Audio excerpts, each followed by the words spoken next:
Greetings, fellow fans. You're tuned into Watch Harry, presenting to you today, what if Lucifer Morningstar took Harry to Gringotts and hell's magic merged with 9 ancient Potter bloodlines. Show some love by liking and subscribing. Enjoy the story ahead. Chapter 1, The Devil in Privet Drive. The thing about hell's administrative records was that they were, by necessity, perfect. Every soul that had ever drawn breath on the mortal plane left a thread in the ledger, a thin, luminous filament that recorded debts, contracts, inheritances, and the particular flavor of a life's choices. Lucifer had largely ignored the ledger for the past several decades. He had a piano bar to run, a therapist to visit, and an endless parade of Los Angeles sinners to find mildly entertaining. The ledger could manage itself. So when it screamed, and there was no other word for what it did, a resonant, bell-like shriek that shook the walls of his Pentecostal suite and sent 3 lesser demons scrambling for cover, Lucifer set down his whiskey with the particular care of a man who suspected his evening was about to become complicated. He walked to the mahogany cabinet where the ledger rested, a book that had no real physical form but chose, in his presence, to appear as something between a legal tome and a star chart, its pages filled with light rather than ink. He opened it. Looked at the flagged entry. Read it twice, which was unusual, since he never needed to read anything twice. Then he read it a third time. 9, he said to the empty room. The ledger pulsed. 9 simultaneous bloodline contracts, all active, all suppressed. He tilted his head. By a single external curse. Placed deliberately. He turned the page, which showed the suppression's architecture with horrible clarity, a masterwork of layered intent, the kind of magical construction that took years to design and required both tremendous skill and tremendous nerve. On a child. He closed the ledger gently. Then he picked up his whiskey, finished it, set the glass down, straightened his cuffs, and said, with the quiet certainty of a being who had just decided something irrevocable, right. I'm going to England. Privet Drive on a Tuesday morning in July looked exactly like every other Tuesday morning it had ever experienced, which was to say it looked like the physical manifestation of beige. The houses were identical in the way that suggested not architectural efficiency but a kind of collective agreement to be unremarkable. The lawns were trimmed. The cars were washed. The curtains in number 7 twitched as Lucifer walked down the pavement in a charcoal suit that cost more than most of these houses, his shoes making a sound on the concrete that was slightly too precise, slightly too deliberate, like thunder that had learned manners. He found number 4 without consulting anything. He'd always had a talent for finding places where suffering lived. It had a particular gravity, suffering did, when it was sustained and domestic and hidden behind net curtains. He stood at the end of the garden path and looked at the house for a long moment. The front garden was meticulous. There was a car in the drive, a large, aggressively ordinary car, and through the living room window he could see the blue flicker of a television and the silhouette of a very large man in an armchair. Everything about the property said normal in the tone of voice people used when they meant don't look closer. Lucifer looked closer. It was one of his defining characteristics. He walked to the door and knocked 3 times, each knock precise as a musical note. The door was opened by a woman whose face had the particular pinched quality of someone who had spent years practicing disapproval. She had a long neck and small, sharp eyes, and she looked at Lucifer the way people looked at things that didn't fit their categories, with an irritation that was really just the outer skin of fear. Yes, she said. Good morning, said Lucifer pleasantly. I'm here about the boy. The woman's eyes narrowed. What boy? The one you've kept in the cupboard under the stairs for the better part of a decade. He smiled at her. It was not a comfortable smile. That boy. Petunia Dursley's face did something complicated, cycling through denial and outrage before settling on a kind of cornered blankness. I don't know what you're, Mrs. Dursley. His voice dropped, not in volume but in register, something shifting underneath it like a tide going out to reveal what lived on the ocean floor. I would very much like you not to waste my time. I've flown a considerable distance, I haven't had breakfast, and I am, he paused, appearing to consider the word, disinclined toward patience this morning. The boy. Please. She stepped back. People generally stepped back when Lucifer used that voice, not because he threatened them with anything they could name, but because something very old and very honest in their nervous system said this is not a man, step back, step back. He walked into the house. The inside matched the outside, a performative normalcy so aggressive it wrapped all the way around and became its own kind of statement. Family photos on the wall. A very large boy's sports trophies on a shelf. And there, under the stairs, a small door with a latch on the outside. A latch. On the outside. Lucifer crouched down and opened it. The space under the stairs was small and dark and smelled of dust and old paint. There was a cot in it, a thin blanket, a small pile of books so worn their spines had given up, and a boy who was sitting very still in the way that children learn to sit very still when stillness is the only safe option available to them. He was small for 10. Dark-haired, which would have been otherwise unremarkable except that his hair did something interesting in the shadows, catching what little light came through the crack in the door and throwing it back with a faint iridescence, 9 distinct subtle sheens, like oil on water but deeper, older. His eyes were very green and they looked at Lucifer without flinching, which was notable. Most adults couldn't hold Lucifer's gaze for more than a few seconds without looking away. This child held it with the calm, measuring look of someone who had learned very early that the world was full of people who wanted something from him, and that the only reliable response was to assess the situation clearly before reacting. "Hello," said Harry Potter. "Hello," said Lucifer. He settled back slightly, making himself smaller, which was a courtesy he rarely bothered with. "My name is Lucifer.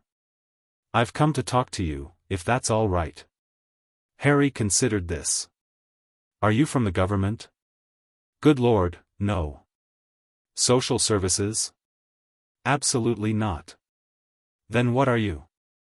Lucifer smiled, and this time there was something genuine in it, a real appreciation for the directness. "That," he said, "is a very good question, and I'll answer it honestly if you'll do me the honor of coming out of that cupboard, because this conversation is going to require both of us to be comfortable, and I'm getting a crick in my neck." A pause. Then Harry crawled out of the cupboard and stood up, brushing dust off his overlarge shirt, Dudley's old shirt, 3 sizes too big, and looked at Lucifer straight on. Up close, the 9-light iridescence was more visible, a faint shimmer around him like heat haze in summer, present even in the shadow of the hallway. "You can see it, can't you?" Harry said. Not a question. He'd learned not to ask questions when he already knew the answer. "The thing around me. People who can do," he stopped, recalibrated, "people like me sometimes stare at it." "I can see it," Lucifer confirmed. He straightened up to his full height. "And what you're describing as a thing around you is actually 9 things. 9 separate and very ancient magical inheritances, all currently being held closed by a piece of intentional magical work placed on you without your knowledge or consent." He watched Harry's face. "You didn't know?" "I knew something was." Harry touched his sternum briefly, a gesture so habitual it was clearly unconscious, pressed down. "Like when you know there's a word for something but you can't remember it. Everything feels like that." "Yes. That's an extraordinarily articulate way to describe it." Lucifer glanced back into the hallway where Petunia had retreated to the kitchen doorway, hovering with the energy of someone desperate to assert authority and completely unable to find a handhold. "Is there somewhere we can speak privately? Preferably not a cupboard." Harry looked at him for another long moment. Then he walked past Lucifer toward the back door. "Garden," he said. "They don't come to the garden when I'm in it." The garden was large and neat in the front, perfunctory in the back, a square of lawn that ended at a fence, with a flower bed along one wall that had been weeded by Harry's hands. You could tell by the fact that it was the only part of the garden that showed any actual care. He sat on the back step. Lucifer sat beside him, which involved some geometric negotiation given the step's size and Lucifer's suit, but he managed it without complaint. You're really going to tell me the truth? Harry asked. He wasn't looking at Lucifer. He was looking at the garden with those careful green eyes, cataloging, assessing. Adults don't usually tell me the truth. I am pathologically incapable of lying, Lucifer said. It's one of my few consistent virtues. Ask me anything, I'll answer it honestly, even if the honest answer is complicated. What are you? I am Lucifer Morningstar. The devil. Formerly the ruler of hell, currently the proprietor of a piano bar in Los Angeles, and in this particular moment, the entity whose records flagged an anomaly in your bloodline that I found sufficiently interesting to fly to England and investigate personally. Harry turned and looked at him. The green eyes did something Lucifer hadn't expected. They didn't widen with fear or narrow with disbelief. They went, instead, very thoughtful. The devil, Harry repeated. The very same. As in, fallen angel. Morning star.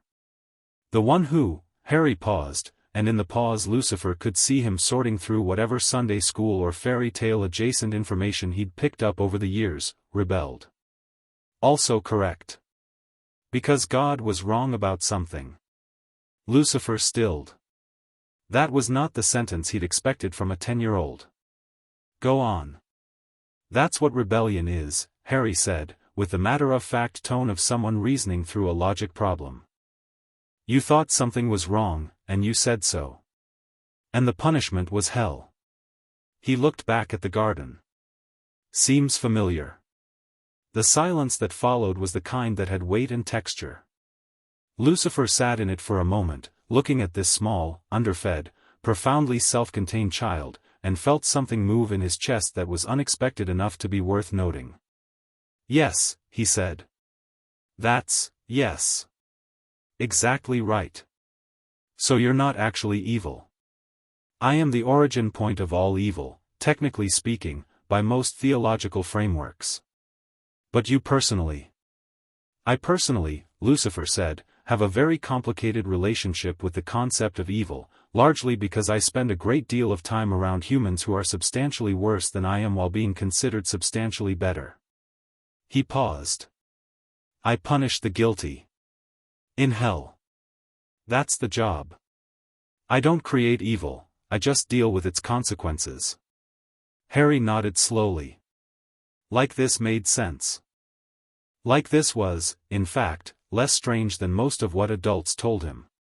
And you came here because of the 9 things. I came here because someone performed an extraordinarily skilled piece of magical suppression on you without your consent, and that kind of thing, stealing someone's nature from them before they even know they have one, is precisely the sort of injustice that I find genuinely offensive. He looked at Harry. Especially when it's done to a child. The back door opened. Vernon Dursley filled the doorframe with the particular physics of a man who had spent years using his physical size as a social argument. He was red-faced and breathing hard in the way of someone who had been standing in the kitchen working himself up to an intervention. Right, he said. I don't know who you think you are, mate, but this is private property, and Lucifer looked at him. Just looked. Didn't move, didn't speak, didn't change his expression from the pleasant, faintly distracted one he'd been wearing.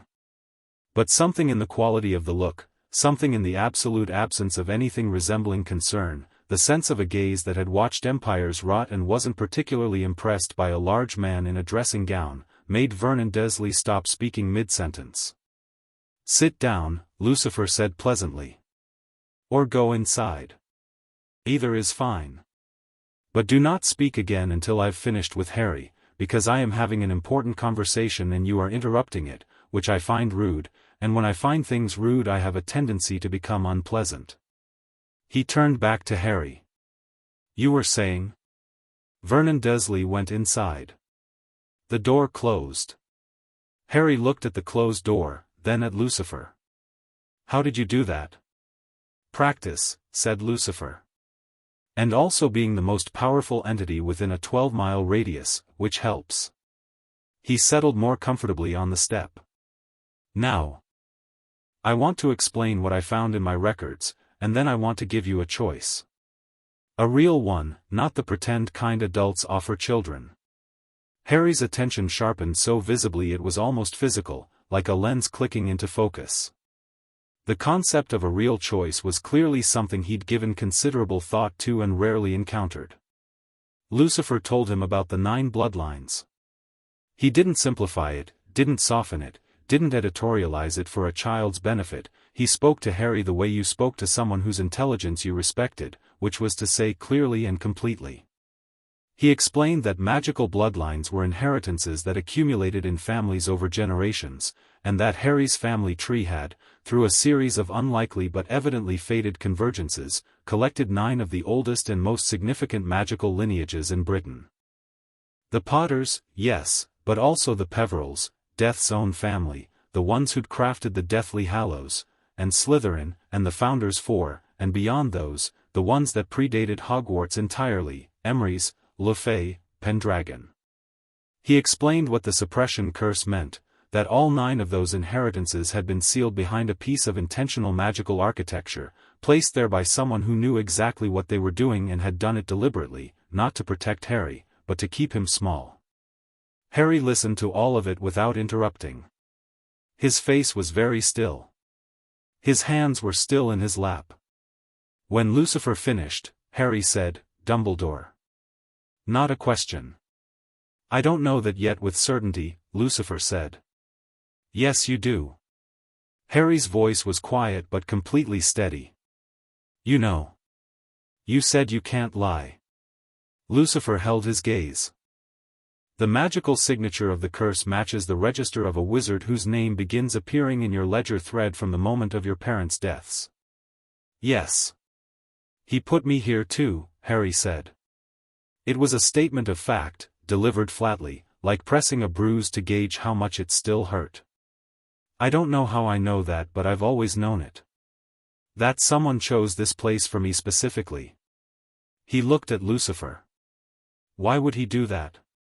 "Because," Lucifer said carefully, "a child with 9 ancient bloodlines, hell's magic threading through their lineage, and a name that already carried the weight of prophecy would be extraordinarily difficult to control if that child grew up knowing who they were." He watched Harry's face. "Much easier, if you needed a weapon to remain available for use, to keep it small. Grateful. Dependent." The silence stretched between them like a wire pulled taut. "I'm not a weapon," Harry said. "No," said Lucifer. "You're not. You're a 10-year-old boy with 9 magical inheritances and significantly better analytical skills than most adults I've met." He stood up, brushing nothing off his trousers. The suit was self-maintaining, a minor infernal convenience. "Which brings me to your choice. I can leave. You'll receive your Hogwarts letter in 2 weeks, you'll go to Diagon Alley with your aunt, you'll navigate the wizarding world exactly as someone intended you to, alone, uninformed, and grateful for any scrap of belonging they offer you." He looked down at Harry. "Or you can come with me. I'll take you to Gringotts, we'll address the suppression curse, and you'll start that school as yourself, with full knowledge of your inheritance, your history, and your options." Harry stood up. He was still small, too small for his age, but he stood with a straightness that had nothing to do with posture and everything to do with something internal, some axis that had been quietly holding itself in position against years of pressure. "Will I be able to come back?" he asked. "If I want to." "You'll be able to do whatever you want," Lucifer said. "That's the point." Harry nodded once. "I'll get my books." "You're not going to ask about your parents? About the prophecy? About what any of this means for your—" "I'll ask on the way," Harry said, and went inside. Lucifer heard his footsteps go upstairs, quick and deliberate, not rushing, but purposeful, the footsteps of someone who had made a decision and was acting on it before the world found a way to complicate it. Lucifer stood in the garden and looked at number 4, Privet Drive. The house looked back at him with its net curtains and its blandness and its little latched cupboard door, and he felt something he recognized from a very long time ago, the particular clean anger of a being who has encountered a cage and has no intention of leaving it intact. He put his hands in his pockets. He walked around the side of the house to the front. He stood on the pavement and waited, and was not patient exactly, but was still in the way that predators are still, not dormant, just economic.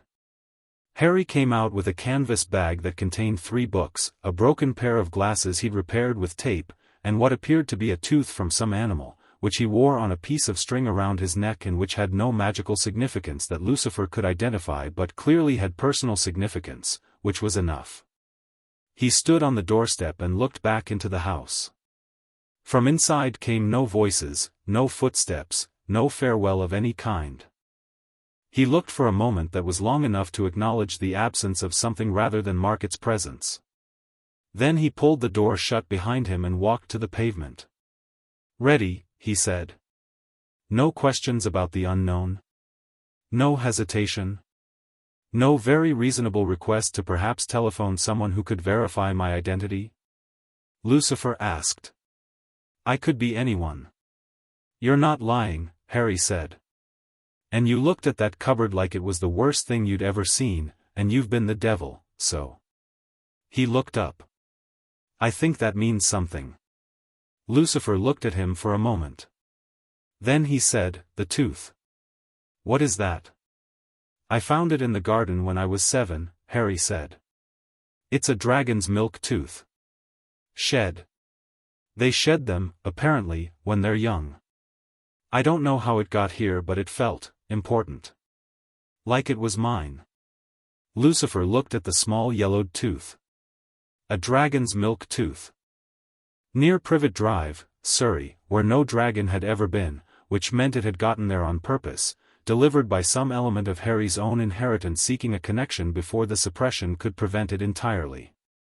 The Le Fay line, possibly. Or the Potter resonance with fire. "It is yours," he said. "More than you know yet." He gestured down the road. "I have a car. A nice one.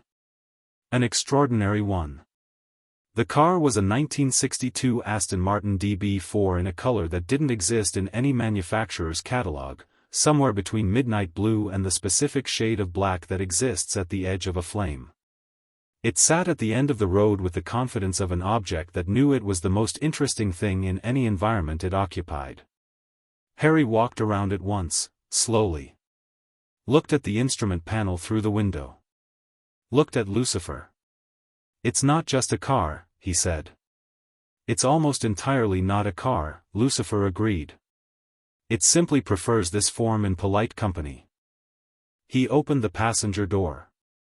Harry got in, and Lucifer got in, and the car started without a key because it had never needed one, and pulled away from the curb into the Surrey morning with the smooth purposeful movement of a thing that knew exactly where it was going. They drove in companionable silence for a while. The houses of Privet Drive fell away behind them, and then the suburb fell away, and then they were on a road that seemed to be doing something interesting with its geography. It was longer than the physical distance suggested, occupying a kind of private interval between mapped places. "My parents," Harry said. "James and Lily Potter. Both murdered on the 31st of October, 1981, by a dark wizard known as Voldemort, born Tom Marvolo Riddle, half-blood, heir to the Slytherin line through the Gaunt family, though the Gaunt family's version of that inheritance was so degraded by generations of inbreeding that by the time it reached him it was more curse than gift." Lucifer said all of this without preamble or softening, which was what Harry had asked for, even if he hadn't said so aloud. "Your mother died protecting you, and the specific form of her sacrifice, loving, willing, completely selfless, produced a protective magic so old it has no technical classification in any wizarding record. It was, in essence, a counter-enchantment built from a specific emotional frequency. It's why Voldemort's killing curse rebounded. It came off me. It came off you. And it didn't kill him, because by that point he'd taken certain precautions with his soul that prevented his actual death. But it reduced him substantially. He's been trying to come back ever since." Harry was quiet for a moment. "And the prophecy? You know about it?" "I know there's one. I've overheard things. Adults talk in front of children when they're convinced children aren't worth listening to. He touched the dragon's tooth absently. "There's a prophecy about me and Voldemort. The one with the power to vanquish the Dark Lord approaches, born as the 7th month dies, born to those who have thrice defied him, and the Dark Lord will mark him as his equal, but he will have power the Dark Lord knows not." Etc. Lucifer glanced at him. Voldemort heard half of it and acted on it preemptively, which is the sort of strategic error that comes from letting fear do your decision-making. He chose me. Made me. He marked you. There is a difference between being marked and being made. Lucifer's voice was very precise on this point. I was given a role too. Appointed adversary, deceiver, lord of a kingdom I didn't ask for, bearer of a name that became synonymous with evil across several thousand years of human theology. He glanced at Harry. The name they give you and the thing you are need not be the same thing. In fact, they rarely are. Harry looked out the window at the blur of English countryside. Something in his posture had changed, not relaxed exactly, but settled, like a bird that has stopped bracing against a wind that had stopped. "What's Gringotts?" he asked. He knew the name from something, overheard, probably. The Wizarding Bank. Run by goblins, an ancient species with a talent for magic that humans have never managed to properly categorize or control, which is why Wizarding Society keeps them in a carefully managed administrative role and pretends that's a partnership rather than a containment strategy. His tone made very clear what he thought of that. Gringotts has what's called an inheritance chamber, a room where the deep magic of bloodlines can be read and, in cases of illegal suppression, addressed. Addressed meaning, removed? Addressed meaning the suppression curse will be identified, catalogued as evidence of a crime, and then unwound. What happens after that? Lucifer paused, and something shifted in his expression, becoming more careful. Not cautious, just honest. I should be clear with you about this. 9 bloodlines activating simultaneously is not something I can give you a roadmap for, because it hasn't happened. Not in the history of documented magic. There will be a process of integration. It won't necessarily be comfortable. Harry looked at him. You're warning me. I'm informing you. There's a difference. He tilted his head. Warnings are what people give when they're trying to talk you out of something. Information is what you give when you respect someone enough to let them choose with full knowledge. And you think I should do it? I think you should do whatever you choose. I'll tell you what I think when you've heard everything. He paused. Though I will note that continued suppression of 9 bloodlines in a growing magical core has, in the historical records I've reviewed, an eventual terminus that isn't pleasant. The magic finds ways out. It would rather unmake you in pieces than be held forever. Harry's hand went to his sternum again, that unconscious gesture, pressing against the thing that felt pressed down. The headaches, he said quietly. I get headaches that, yeah. Okay. Okay? Okay, we're doing it. He looked at Lucifer with clear, decided eyes. The Gringotts thing. Whatever it takes. Right, said Lucifer. He reached across and opened the glove box, from which he produced a perfectly ordinary packet of biscuits, because he'd noticed Harry hadn't eaten and whatever else he wasn't someone who let a child go hungry on his watch. Eat something. We'll be there in an hour. Harry took the biscuits and opened them. He ate with the careful, deliberate way of someone who had learned not to take food for granted. After a moment he said, Why do you care? Really? Lucifer drove for a beat before answering. Because, he said finally, I am the one being in existence who was punished for exercising his own will and told it was his own fault for being what he was. And I find it very difficult to drive past that particular story when it's happening to someone else. He glanced at Harry. Especially someone who deserves better. Harry ate his biscuit. He looked out the window. The English countryside was gold and green in the July light, and ahead of them, London was beginning to build itself on the horizon. Lucifer, he said. Thank you. Lucifer said nothing. But something in his hands on the steering wheel shifted, and the car went slightly faster, and the road between Surrey and London decided to be kinder than usual. They arrived in London in the early afternoon, which shouldn't have been possible given when they'd left, but the car had its own relationship with time and distance that neither of them questioned. Lucifer parked in a space that didn't technically have room for parking and wasn't troubled by this. He straightened his jacket and looked at Harry, who was finishing the last of the biscuits with the focused attention of someone who would not be wasting a crumb. "Before we go in," Lucifer said, "I want to explain something about goblins." Harry looked at him. "They are not human. They don't think like humans, don't value what humans value, and have no interest whatsoever in what humans find impressive. They value power, precision, and contracts honored. They also value," he paused, "the ability to look someone in the eye and tell them exactly what you're worth. They'll respect you if you do that. They'll eat you alive, metaphorically and administratively, if you don't. So be honest. Be honest and be unapologetic." He looked at Harry steadily. "You have more right to walk into that bank than anyone currently walking this street. Don't let anyone make you feel otherwise." Harry looked at the street around them, the magical one, the alley they'd parked adjacent to, the sense of a world behind a world humming just out of sight. He touched the dragon tooth at his throat. "Let's go," he said. They walked toward the entrance of the leaky cauldron together, the devil and the boy who carried 9 bloodlines and the weight of a prophecy and the specific, particular dignity of someone who had decided, at 10 years old, that they were done being small. The door opened before Lucifer touched it. Some doors knew to do that. Chapter 2, What Gringotts remembers. The leaky cauldron smelled of old beer, candle wax, and the particular kind of magic that accumulates in places where a lot of people have wanted a lot of different things over a very long time. It was dim and cluttered and had the energy of a space that had seen too much to be surprised by anything.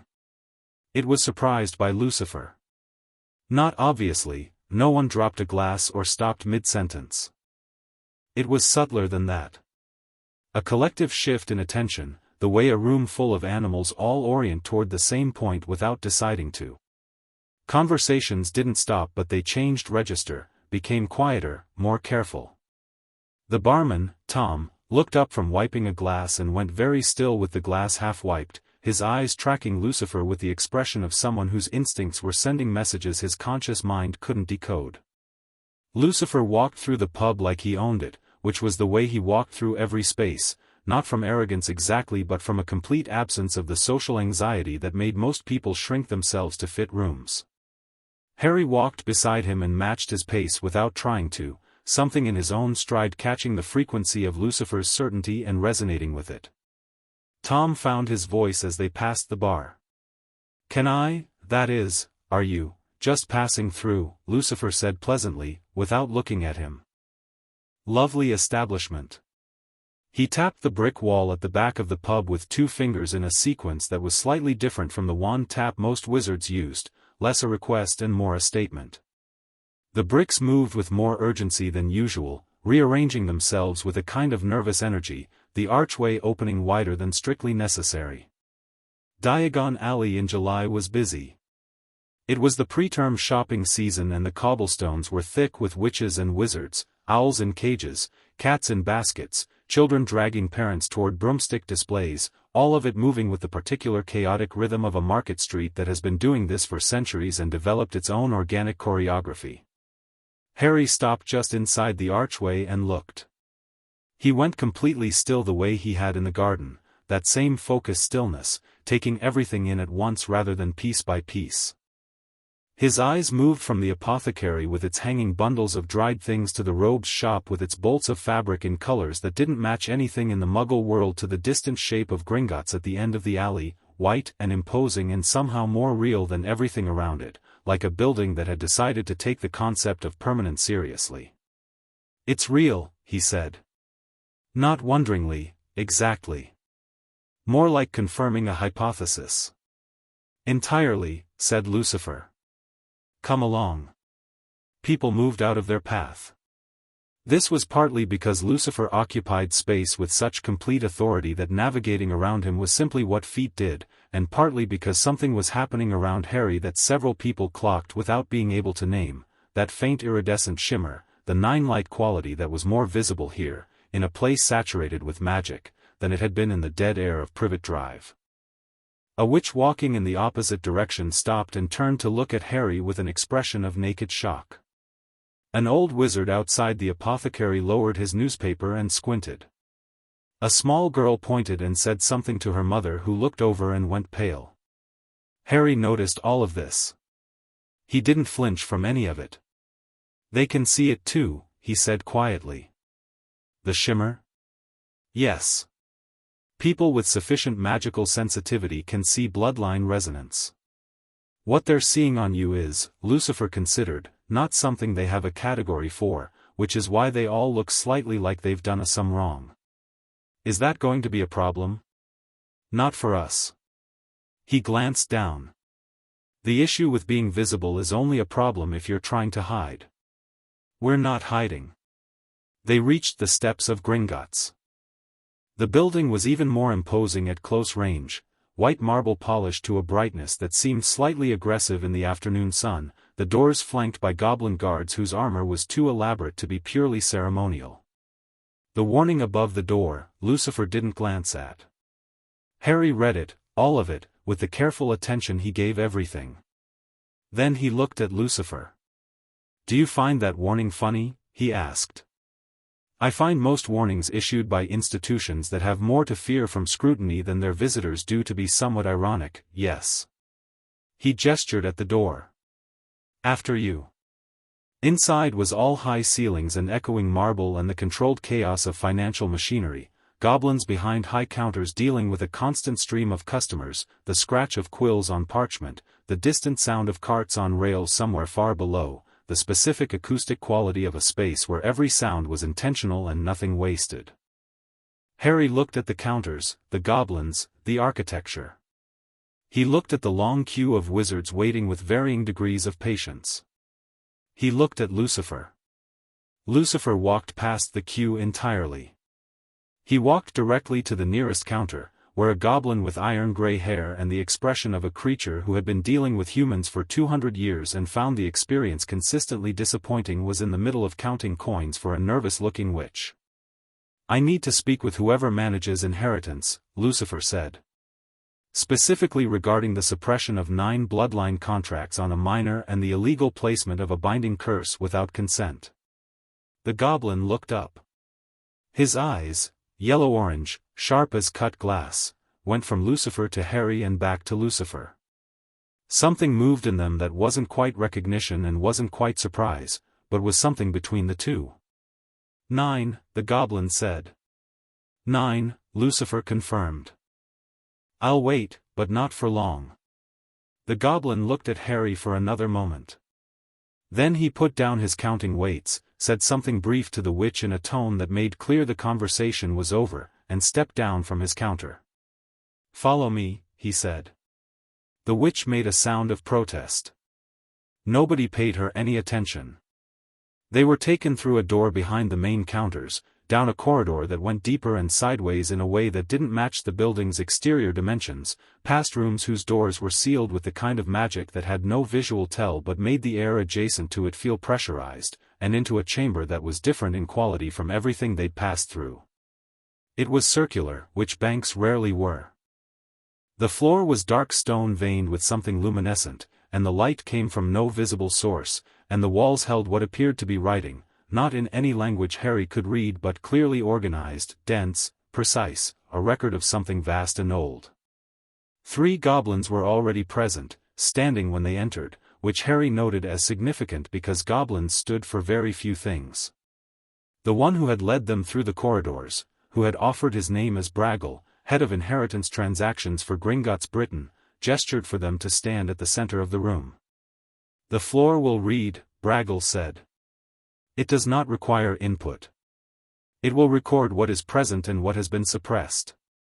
The result will be," he paused, and the pause had the quality of someone choosing a word carefully, significant. if the exterior readings we took when you entered the building are any indication.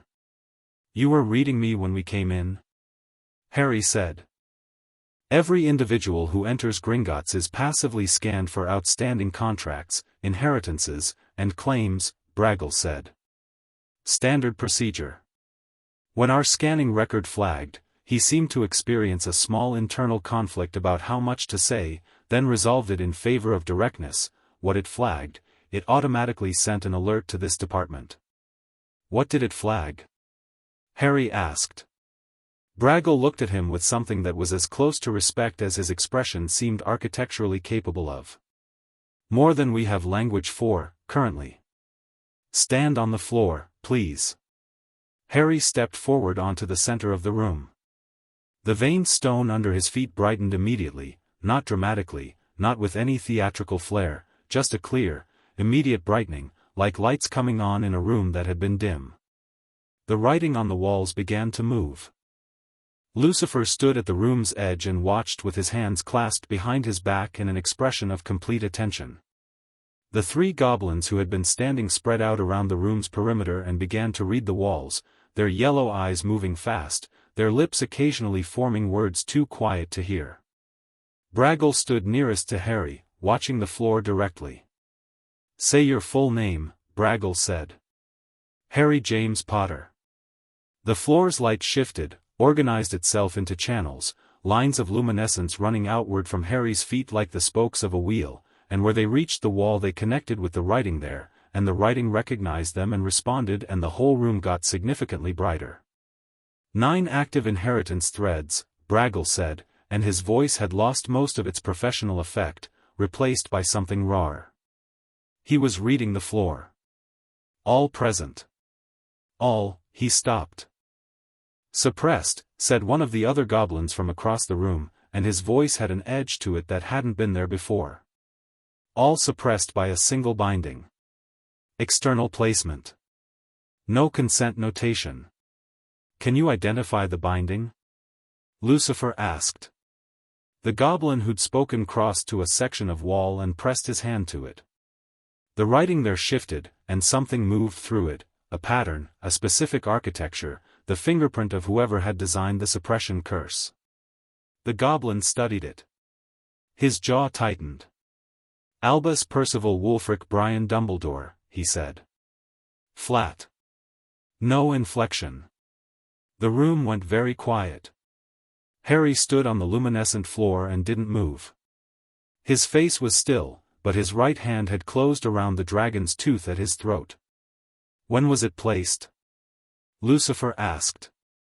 1st of November, 1981, Braggle said, reading from the floor. Within hours of the death of James and Lily Potter. He looked up. The body was not yet cold. Of course it wasn't, Lucifer said softly. Something in his voice had gone very flat and precise in the way of a blade that has found an edge. Harry. Braggle spoke directly to him, not to Lucifer, which was its own form of respect. The binding is significant. Its removal will require your active cooperation. We cannot unwrap an external curse without the consent and participation of the person carrying it, because the bloodlines themselves need to recognize the removal as legitimate. You'll need to understand what you're agreeing to. Harry looked at him. Tell me. Braggle told him. He spoke for 15 minutes, clearly and completely, explaining the suppression architecture, the way it had locked each bloodline behind a layered seal, the way those seals had been building pressure for a decade as Harry's magic matured, the eventual consequence of leaving them in place.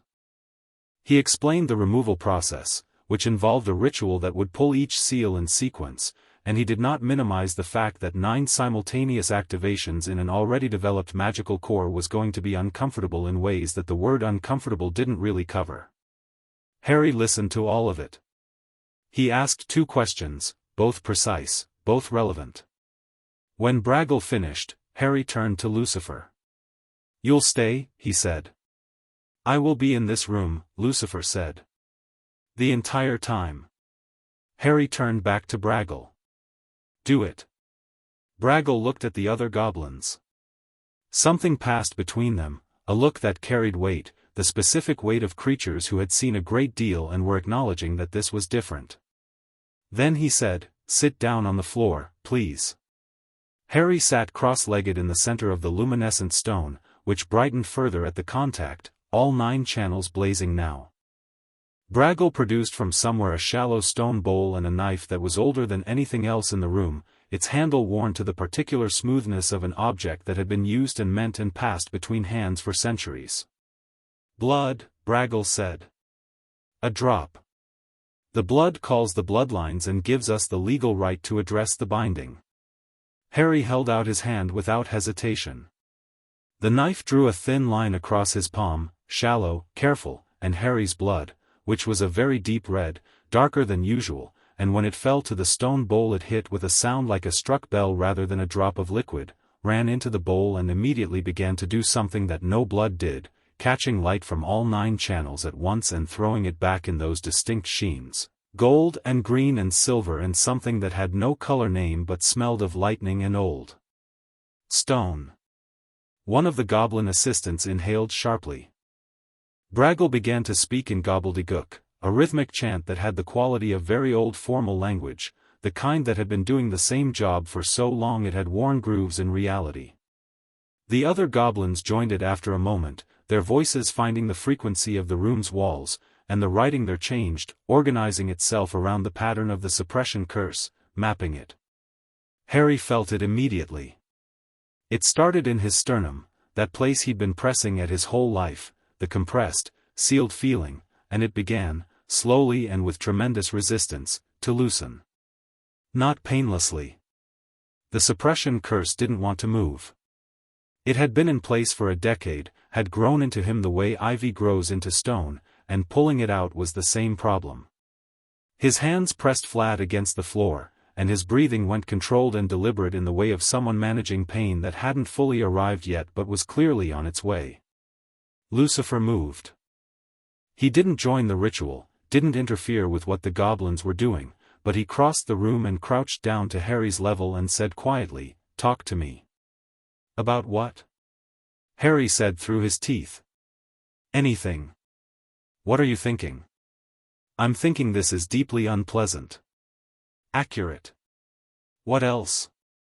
"I'm thinking about," Harry gasped as the first seal moved, a sensation like a fist opening inside his ribcage, "about what my mom looked like." "I don't have a photograph."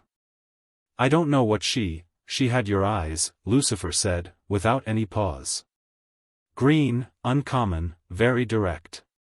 She was small, like you, and she had red hair and a gift for charms work that was the talk of her year at Hogwarts. She was, by all accounts, someone who made friends very easily and chose them very carefully, and she died with her hands over you, which is not the death of someone who loved inadequately." Harry's eyes had gone bright. He didn't look away from Lucifer's face. "How do you know that?" "I've read every soul that passed through my realm. Including Lily Potter, who spent exactly 3 minutes in hell before she was transferred, not because she'd sinned but because the architecture of her death put her briefly in my ledger before correction. She was furious," he added, with what was clearly an honest memory rather than a comfort, at the unfairness of it. She was quite literally arguing with the sorting mechanism when she was redirected. It was impressive. The second seal cracked open. Harry made a sound that was not quite a gasp and not quite a word, something between them, and his hands pressed harder against the floor.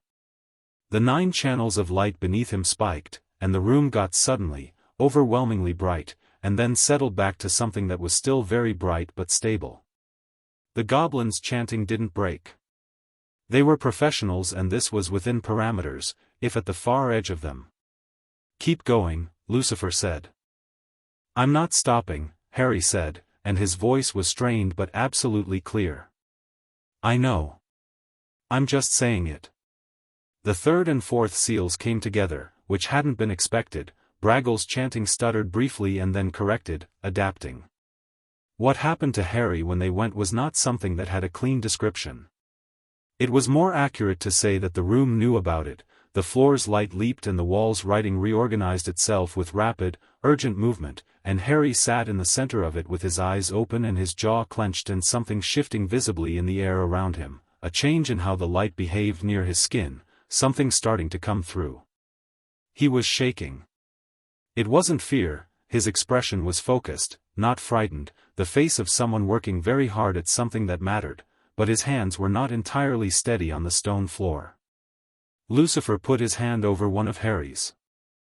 Not gently, not with the careful tentative quality of someone trying not to presume, just firmly, an anchor, a point of contact with something immovable. Harry's hand steadied. The fifth seal opened like a door that had been stuck for years and finally had enough force applied, and what came through it was heat, actual heat that the goblins felt from across the room and that raised Braggle's eyebrows without breaking his chant. The Emery's line. Merlin's bloodline, older than Hogwarts, older than almost everything in British magical memory, and when it activated in Harry it brought with it a quality of power that had a different texture from everything else, something deeper, more fundamental, magic at the level of physics rather than craft. "Oh," Harry said quietly. "Yes," Lucifer agreed. Is this what magic is supposed to feel like?" "I expect so. I could do things, before. Small things. But this is," he shook his head, because there was no word for it. It was the difference between seeing a lamp and seeing the sun. The sixth seal. The Lucifer line, and this one was wild in a way the others hadn't been, it came through sideways, like lightning choosing its own path rather than a planned route, and for 3 seconds Harry's hair lifted and the temperature in the room dropped 10 degrees and then came back up, and one of the goblin assistants stepped back involuntarily. The Lucifer magic was elemental in the truest sense, it didn't wait, didn't pattern, didn't ask. It arrived and then it organized itself around Harry's already present power and found its place, but the arrival was spectacular. Braggle was sweating. He was also, Lucifer noted, more alert and engaged than he'd probably been in decades, his yellow eyes bright, reading every movement of the floor's light with the attention of someone watching history happen. 3 more, Harry said. He was talking to himself, the quiet internal count of someone managing a hard thing by reducing it to its steps. 3 more, Lucifer confirmed. Seals 7 and 8, Slytherin and Peveril, came with a quality of completion, like 2 pieces of a lock engaging. The Slytherin magic arrived with a sibilant edge and the immediate, unmistakable sense of a language trying to surface, Parseltongue pressing at the roof of Harry's mouth, ancient and intimate. The Peveril was different from everything, it felt like absence rather than presence, like a door opening onto something very deep and very quiet, and the temperature in the room dropped again, but differently this time, with a different kind of cold, a dignified cold. Death's own family. One of the wall's inscriptions changed completely, reorganizing itself around a symbol that Braggle recognized and that made him stop chanting for exactly half a second before he recovered. The 3 ancient brothers. The Hallows. The lineage that ended and began with a willingness to meet death as an equal. Harry sat in the center of all of this with light coming off him in all 9 frequencies, and his face was very pale and his eyes were very bright and he was absolutely, completely present in the moment, not dissociating, not overwhelmed, just, in it, the way a person is in something that is requiring everything they have and discovering that they have more than they knew. "Last one," Braggle said, and his voice had changed.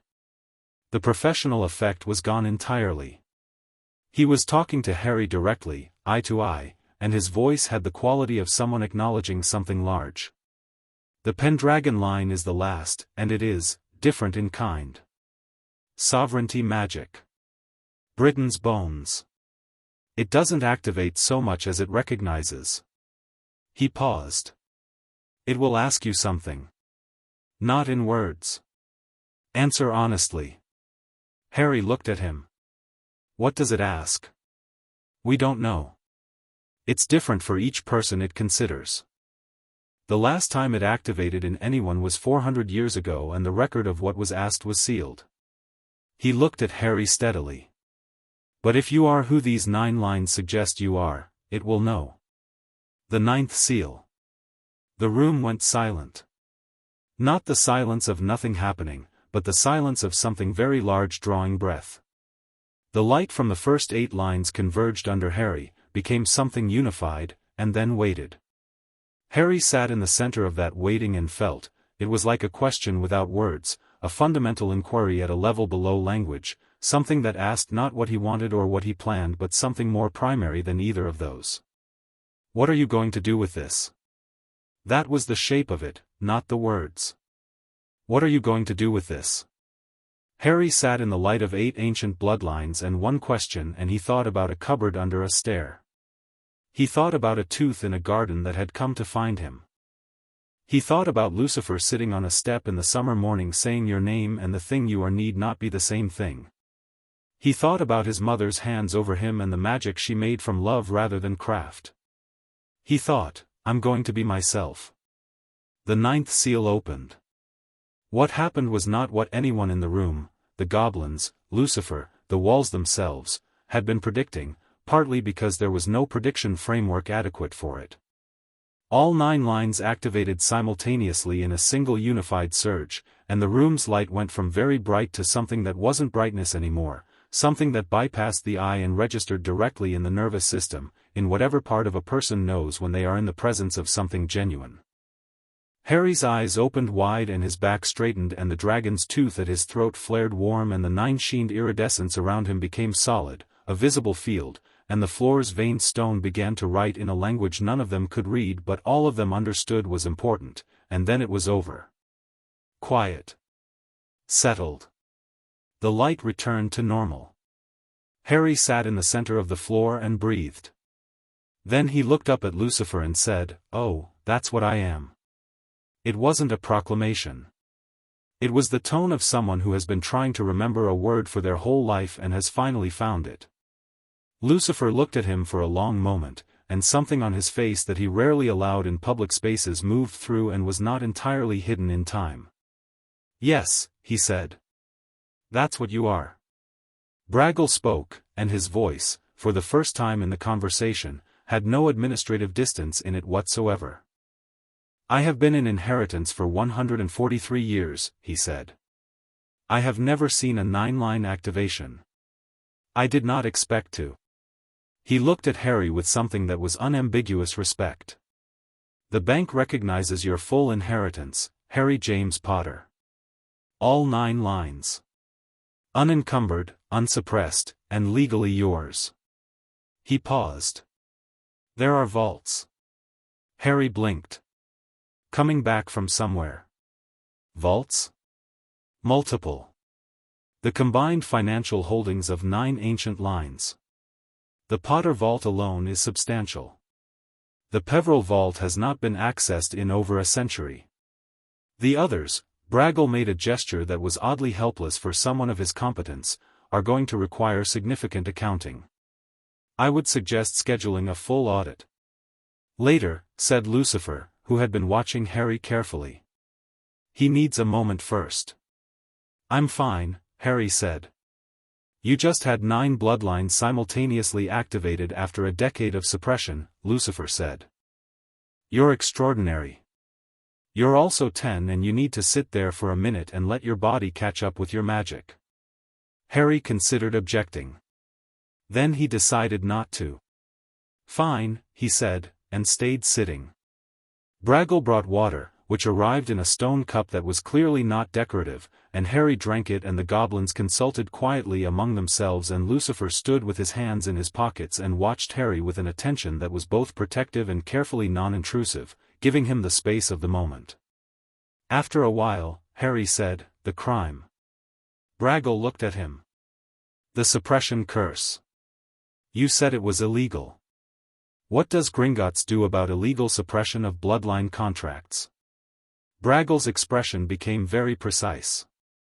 "Gringotts has the legal right, under the International Covenant of Magical Inheritance, to formally notify the relevant parties, file a claim of magical theft with the Wiesengemot, and initiate a review of any decisions made based on falsified inheritance status."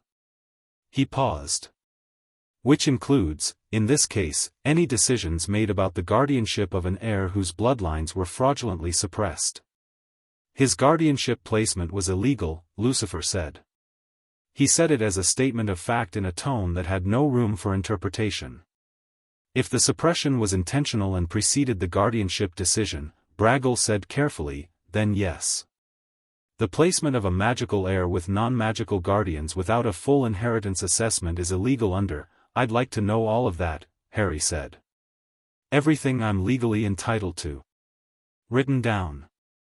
Because, he paused, and his voice was very even, because whatever comes next, I want to know exactly where I stand. Braggle nodded. That is the most sensible thing any heir has said in this room in 15 years. He looked at one of his assistants and said something in gobbledygook.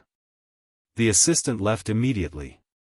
There's also the matter, said the goblin who'd read the Walls binding record earlier, speaking up from his position across the room, of the Potter account manager. What about him? Lucifer said. The Potter Vault has had a proxy account manager since 1981.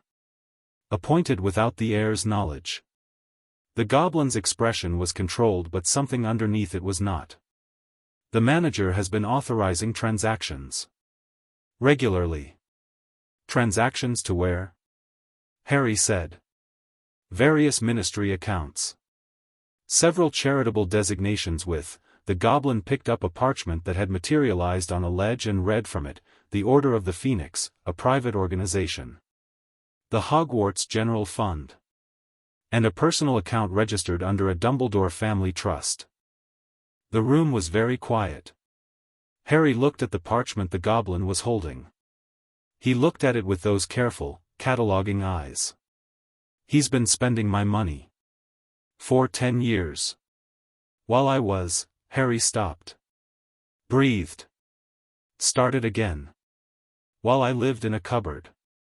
There were very few things that could make Lucifer Morningstar go still in a way that had an edge to it, a genuine dangerous quality, rather than the performative stillness he used for effect. This did it. He stood very precisely in the corner of the room and said nothing at all, which was, for him, the loudest possible communication. Braggle looked at Lucifer's face, read it accurately, and decided to keep talking to Harry. We will freeze the Potter accounts with immediate effect, he said. No further unauthorized transactions. A full accounting of all transactions since 1981 will be prepared. You have the right to pursue legal remedies through both the Goblin Courts and the Wisengamot. He paused. However, I would advise you to be aware that the Wisengamot has historically been, he chose his word with care, reluctant to move against Dumbledore. Historically, Harry said. Yes. The history is changing, said Harry, and he said it the same way he'd said everything else, quietly, factually, without performance. As if it were simply true and the announcement of it was just a formality. Braggle looked at him for a long moment. Then he said, with the weight of a creature who chose what he said and what it meant, yes. I believe it is. The assistant returned with a scroll that unrolled to a considerable length, covered in tight print. Braggle took it and handed it to Harry. Your current holdings, in brief. We will provide a full accounting, as I said. But you should know, broadly, what is yours. Harry unrolled the scroll. He read it. His face remained very still, with the effort of someone keeping a significant reaction contained. After a moment he said, this is, a lot. Yes, Braggle said. All of this is mine. I can do what I want with it. Every canute. Under our protection, as is the right of any account holder, regardless of age, once their inheritance has been properly established. He paused. You have 9 lines. There are 9 separate vault keys to be issued.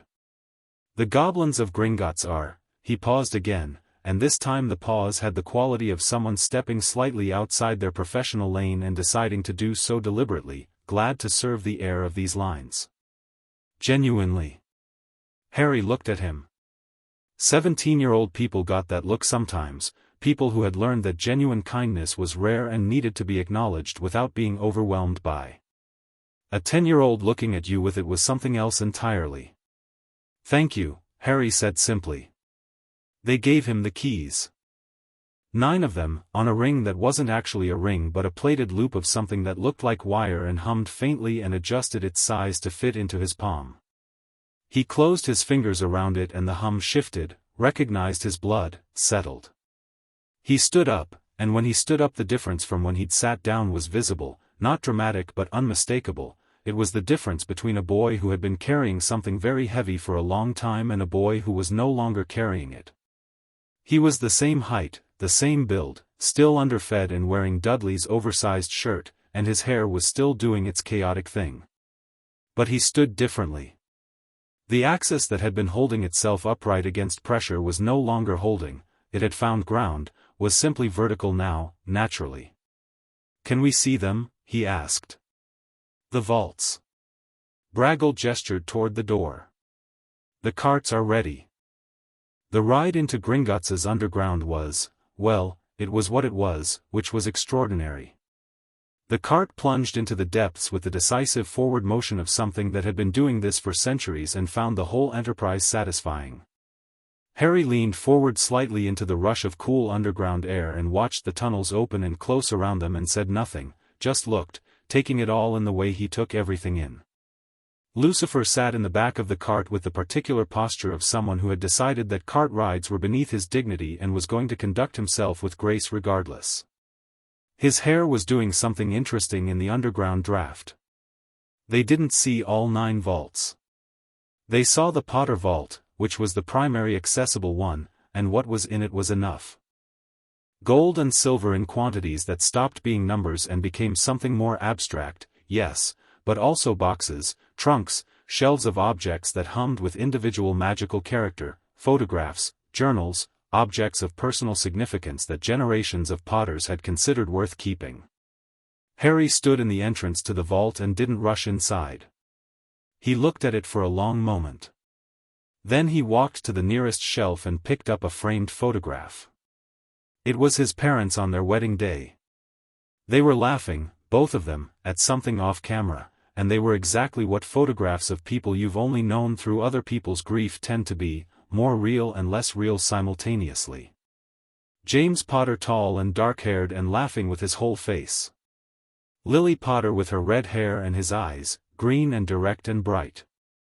Harry looked at the photograph for a while. Neither of them moved in it. It was a Muggle photograph, not magical, which suggested it predated their fully magical lives, was from before, from the earlier version of them. His mother's hand was in his father's hand and they were both leaning slightly toward each other in the way of people who have decided on each other completely. He put it carefully in his bag. "I'm coming back," he said to the vault. It wasn't strange. It was a statement of intent. Properly. With time. They rode back up. In the lobby, Braggle walked them to the door and paused there, which was unusual. Goblin account managers didn't usually escort clients to the exit. "There is one more matter," he said to Harry. "A document will be filed today with our legal representatives regarding the illegal suppression and the unauthorized account transactions. This will be a matter of record in Goblin law from this point forward. If anyone attempts to interfere with your inheritance again, legally, magically, or otherwise, they will have Gringotts to answer to." He paused. "Not just as your bank. As your witnesses." Harry looked at him. "Why?" he said. "Not ungrateful, just precise. You could just process the accounts. Why the extra step?" Braggle's expression did the thing it had done several times now, the professional mask thinning over something more honest.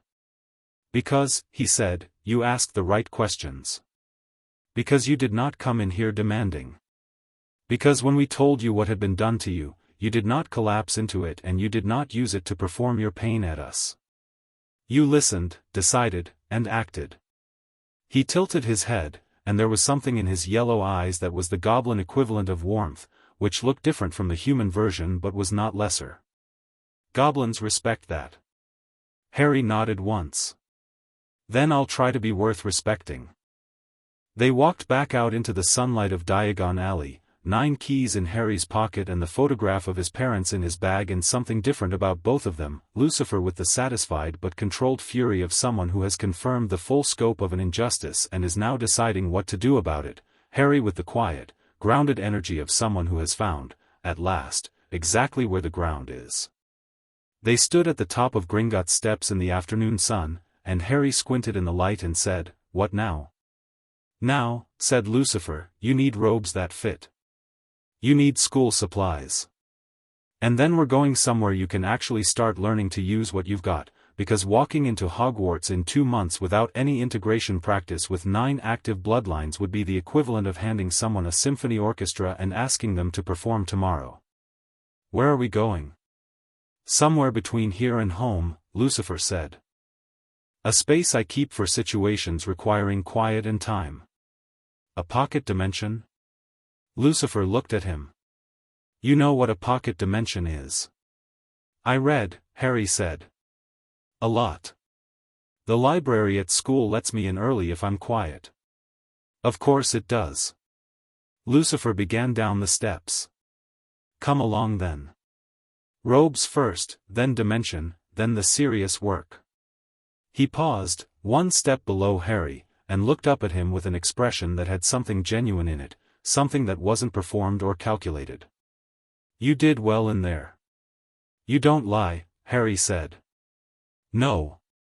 Harry came down the steps. "Good," he said. "That's something I'd like to have. People who don't lie to me." They walked into Diagon Alley together, in the afternoon light, and behind them the doors of Gringotts closed with a sound that had finality and beginning mixed equally in it, the sound of accounts opened and accounts settled, of 9 old lines finally answering to a name that was ready to claim them. Chapter 3. The name you were born with. The pocket dimension didn't look like what Harry had expected, which was either a white void or something aggressively dramatic: fire, floating rocks, the aesthetic of consequence.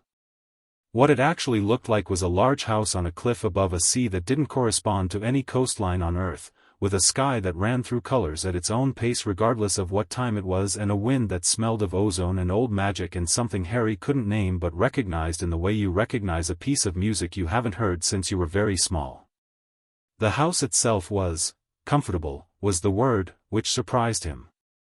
Not sparse or palatial but genuinely lived in, with books on every available surface, a piano in the main room that was clearly used and not decorative, a kitchen that produced food with the quiet efficiency of a space that had been asked to take care of people and had taken the job seriously.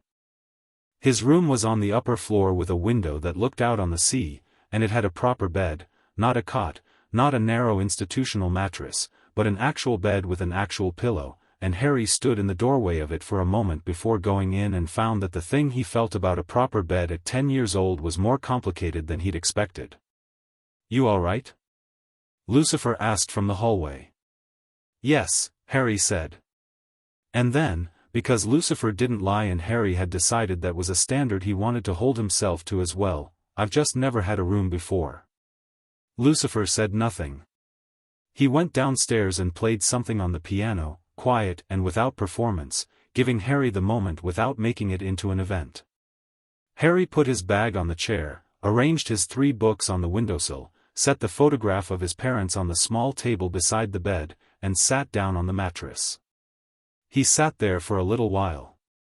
Then he said, to no one in particular, "Okay." Got up. Went downstairs. They started the next morning. The sea cliff outside the house was wide and flat, and the wind came off the water in clean horizontal lines, and Lucifer stood on it with his hands in his pockets watching Harry stand very still in the center of it and said, "Don't do anything. Just feel it." Harry stood. The 9-sheened iridescence around him was more visible out here, stronger in open air, and the wind moved through it in a way it didn't move through ordinary air, curling slightly, taking different paths around him than physics suggested it should. "It's loud," Harry said. "The 9 lines. They're all talking at once. Not in words. But," he pressed a hand to his sternum, that gesture, except it meant something different now, not pressing something down but reading something that was there. "The Emery's one is the loudest. It's like like standing next to a generator. Everything else is underneath it. That's accurate. The Emery's line is the oldest of the 9 and the most powerful in raw terms. It'll feel like that for a while, like one instrument drowning out the others, until you've learned how to listen to them simultaneously rather than in sequence. Lucifer looked at him. The goal for today is not to use any of it. The goal is to hear all 9 distinctly without them blending into noise. Harry looked at him. That's it? Just listen. Just listen. Yes. He paused. You'll find it harder than anything I could ask you to do instead. Harry was skeptical. He was 10, and he had 9 lines of ancient magic currently active in his blood, and standing on a cliff listening to them seemed like a frustratingly passive first exercise. He stood there and listened and discovered inside 4 minutes that Lucifer was correct. The problem was that the lines didn't stay separate. The moment he tried to distinguish them they bled into each other, the Emery's line swallowing the Peveril line's quiet depth, the Lucifer line flickering sideways and disrupting the Gryffindor line's steadier frequency, the Slytherin line threading through everything like a bass note that wanted to be a melody. It was genuinely difficult in the way that things you don't expect to be difficult are twice as frustrating. He stood there for 2 hours. By the end of the first hour he could consistently distinguish 4. By the end of the second he had 6, though the Lucifer line kept slipping his attention like a cat that had decided not to be located. His head was aching in a low, continuous way that wasn't unpleasant exactly, more like the ache of muscles discovering they existed. Lucifer brought him tea. Not in a ceremony of making tea way, just appeared beside him with a cup at the end of the 2 hours and said, "Enough for today. I only got 6. You got 6 in 2 hours after 10 years of suppression. Don't be tedious about it." He handed over the tea.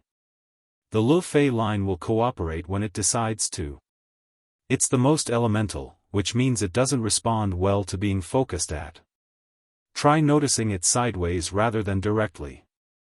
Harry drank his tea and looked at the sea. How long is this going to take? The whole integration. Lucifer considered this honestly, which Harry had already established was the only way he answered. I don't know. There's no precedent for it. I can tell you that you need to be integrated enough to function by September 1st, which gives us approximately 6 weeks. He sat down on the cliff edge, which he did with the ease of someone who found heights existentially amusing. We're not trying to master 9 bloodlines in 6 weeks. We're trying to ensure they're stable and that you can access what you need without accidentally unmanning yourself or anyone else. Have I already done that? Accidentally unmanned someone? Not yet. You have reasonable instinctive control for someone with no formal training, which is either a result of the suppression having provided a decade of inadvertent discipline or simply your own disposition. He looked at Harry. I suspect it's largely the latter. What was my father like? The question came without preamble, dropped into the conversation cleanly. Lucifer handled the shift without looking thrown by it. I don't have James Potter in my ledger the way I have your mother, he passed through standard channels. But I've read what exists. By all accounts he was clever, quick, socially comfortable in a way that occasionally tipped into arrogance in his youth, and deeply loyal to the people he chose. He was also, Lucifer paused, picking the word deliberately, someone who grew. There's a meaningful difference between who he was at 15 and who he was at 21, which is not true of everyone. He chose to become better. He glanced at Harry. You have his hands. And his hair, apparently, which has its own relationship with gravity. Harry touched his hair. It was, as it always was, doing whatever it wanted. He laughed, briefly, which was the first time he'd laughed in Lucifer's company, and it had the quality of something that hadn't been used enough, genuine but slightly surprised at itself. Lucifer smiled. Yes. Exactly like that. Did you? Harry stopped. Recalibrated. You said they were in your ledger. My parents. That means they're somewhere. They are somewhere, Lucifer said, and he was careful here in the way he was careful about almost nothing, careful, precise, honest without the honesty becoming cruelty. I cannot tell you exactly where. The specifics of where souls rest after their time in my administrative purview is not mine to share, partly because it varies enormously and partly because some truths are better received in their own time. He looked at Harry. I can tell you that your mother argued with the sorting mechanism on her way through my ledger and won, which I believe tells you something meaningful about her character and her trajectory. Harry was quiet for a moment. They're okay, he said. Not a question, exactly. A thing he was deciding to believe because the alternative wasn't livable and because something in the way Lucifer said it allowed him that. Yes, Lucifer said. I believe so. Harry nodded. Drank his tea. Looked at the sea. All right, he said. What are we doing tomorrow? The days on the cliff developed their own rhythm. Mornings were the listening work, standing in the open air, learning the individual frequencies of 9 lines, the patience required to hold all of them in consciousness simultaneously without blending them. By the end of the first week Harry had all 9 consistently distinct, which Lucifer said was faster than he'd expected and which Harry acknowledged with the quiet satisfaction of someone who had found something they were genuinely good at and recognized the feeling as new. Afternoons were different. Afternoons were where things got complicated and interesting. The lines activate differently, Lucifer said, standing across from Harry on the cliff while the sea made its continuous argument below them. The Emery's line is raw power, it amplifies whatever you do, makes everything bigger. The Le Fay line is elemental and directional, it moves things, changes states, works with the physical world. The Peveril line is, adjacent to something I have a particular familiarity with. It interacts with the concept of death rather than with life. Don't use it without understanding it first. And the Founder's lines? Gryffindor is courage in the most functional sense, it's not emotional, it's a quality of intention, it makes what you intend happen with greater clarity and force. Hufflepuff is, he considered, loyalty and patience, but the magical expression is more interesting than the virtue.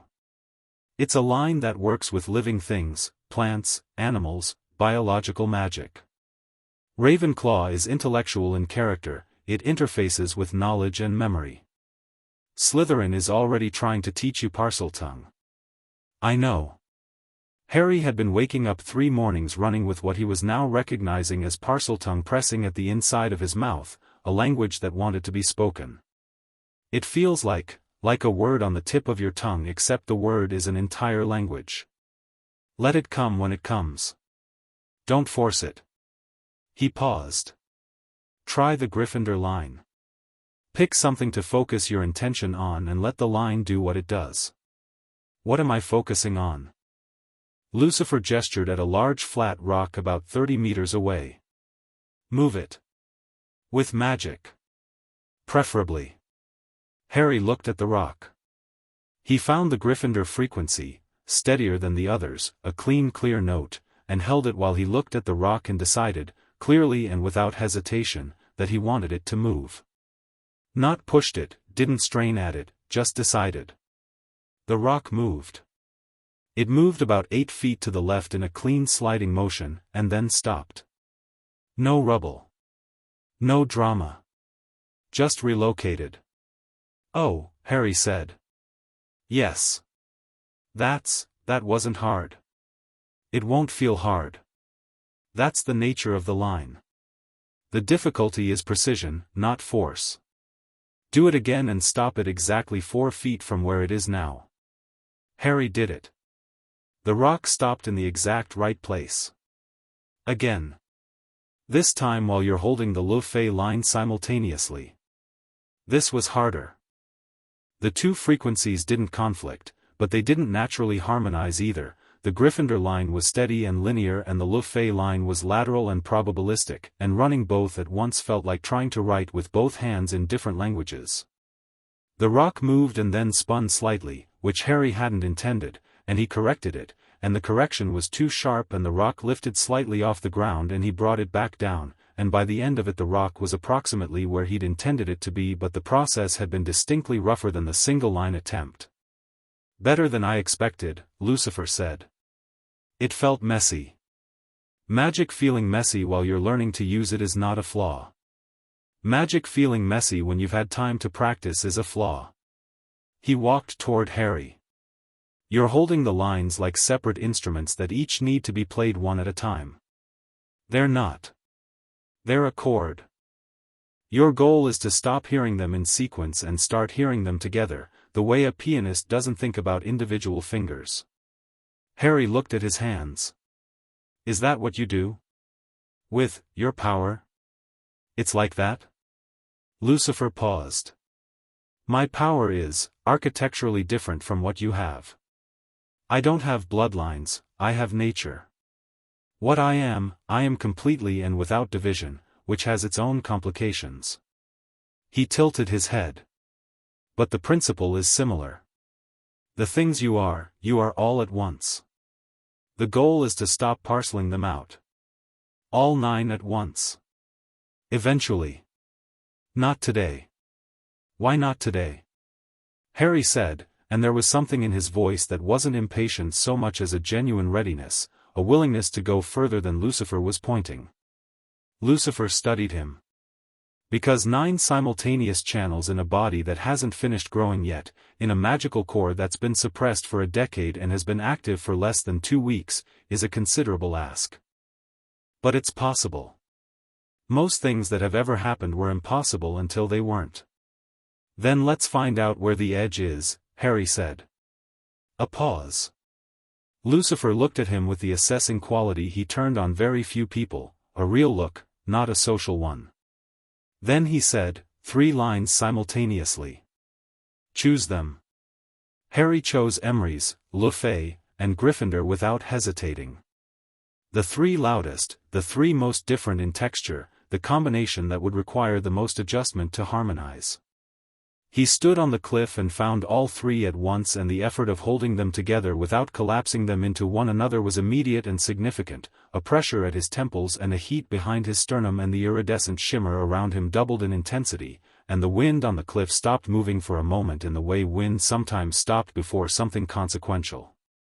The rock, the one he'd been practicing with, rose 12 feet off the ground and hung there, and around it the air did something that wasn't quite visible but was felt, a quality of weight, of presence, and the temperature on the cliff dropped 3 degrees, and then Harry breathed out and set the rock down and released the 3 lines and staggered slightly.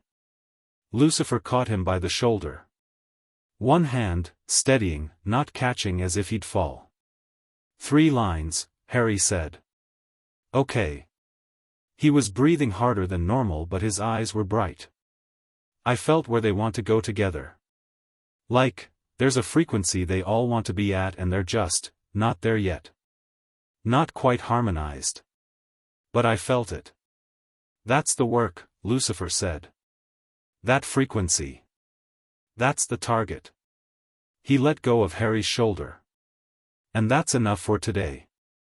I can keep going. You can. You won't. He turned and walked back toward the house. Dinner. Harry stood on the cliff for a moment, looking at the rock he'd just levitated with 3 ancient bloodlines running simultaneously at age 10, and he felt something he was still getting used to feeling. Not pride, exactly. Something quieter and more fundamental. A sense of rightness, of being where his power and his body and his intentions were all pointing in the same direction at once. He went inside. Dumbledore noticed the wards on Privet Drive had gone silent on the 6th of July. He sat at his desk in his circular office and looked at the monitoring device, a silver instrument of his own design that had been quietly tracking the wards on number 4 for 10 years, and watched the small spinning components slow and stop and understood what that meant. Harry was not there. He was not at Hogwarts, which Dumbledore would have known immediately. He was not in any of the wizarding locations Dumbledore had quiet monitoring on, which covered most of the significant institutions in Britain. The Hogwarts Magical Register, which tracked all magical children born in Britain and flagged their locations in broad terms, showed Harry Potter as present in Britain, which was something, but in a location it couldn't specify, which was extraordinary. The register had no category for locations it couldn't specify. The category existed. Dumbledore was looking at the blank entry where the location should be, but it was blank, and the register had been producing location data for every British magical child for 300 years without a single gap. He sat with this for a long time. Then he got up and went to visit Arabella Figg. She opened the door in curlers and a dressing gown and immediately had the look of someone in trouble who was deciding how much to confess. "Albus," she said. "Tell me what you saw," Dumbledore said. She told him. A man in a very expensive suit. Tall. Dark. Had walked down Privet Drive like he owned it, had spent time in the garden with Harry, had left with Harry in a car she'd never seen before. She'd called the number she'd been given as soon as she'd seen it, but no one had answered, and then the man was already there and then he was gone with Harry and she hadn't been able to do anything. Did he use magic? Dumbledore asked. He didn't use anything. He just, she struggled for the right word, was. Like the air changed when he walked through it. I've seen wizards all my life, Albus. This wasn't a wizard. Dumbledore went back to his office and sat very still and turned this over. Not a wizard. Had accessed Privet Drive through protective wards that would have stopped any standard magical entry. Had taken Harry, who was not a soul easily extracted from a magically secured location. Had gone somewhere untraceable. He thought about the monitoring instrument that had been tracking something slightly different for the past 10 years, not just the wards, but the suppression seal he'd placed on Harry's bloodlines. A necessary measure, he had always told himself. A kindness of a kind. A boy with 9 activated bloodlines, no guidance, no context, and a target on his back from the moment of his birth would have been consumed by it before he could serve his purpose. Better small, better grounded, better prepared by ordinary experience for the extraordinary one waiting. He looked at the instrument. The suppression seal component of it was gone. Not broken, not smashed or overwhelmed or burned through. Gone, as if surgically removed, with a precision that his own magical signature could recognize and which was not, decidedly not, his own. He felt something he rarely allowed himself to feel and which he now felt in full, a cold and complicated alarm. Someone had undone 10 years of careful work. Someone with the skill to remove his suppression seal without triggering any of the alarms he'd built into it. Someone who had walked into Privet Drive, walked back out with Harry Potter, and left no trace in any magical monitoring system currently active in Britain. He pressed his fingers together and looked at Fawkes, who looked back at him with the particular quality of Phoenix attention that sometimes felt like judgment. "I need to think about this carefully," Dumbledore said. Fawkes made no sound. "He can't be hidden indefinitely," he continued, more to himself than the bird. "He'll surface. The school letter will find him wherever he is. That magic is older than anything I could interfere with. When he arrives at Hogwarts, I'll have time to," he stopped himself. Because the sentence he was about to complete was assess the damage, and he recognized that as the sentence of a man who was thinking about the situation wrong. This was not damage. This was Harry Potter, an 11-year-old boy, somewhere unknown, with his 9 bloodlines apparently fully active and in the company of someone of significant and unidentifiable power. That was not a damage assessment situation. That was a sit very still and think very carefully situation. He sat very still. He thought very carefully. He did not, in all of his thinking, arrive at the conclusion that what he had done to Harry was wrong. He arrived at the conclusion that it was complicated, which was different.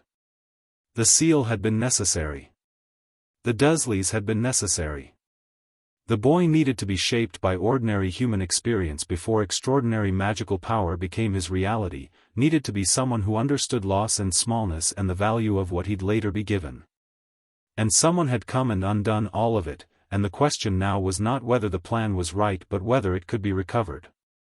He picked up a quill and began to write. Several letters, to several people. Not mentioning Harry's disappearance, that would cause precisely the kind of panic that served no one, but beginning to position pieces, quietly, the way he had always done. The way that had always, eventually, worked.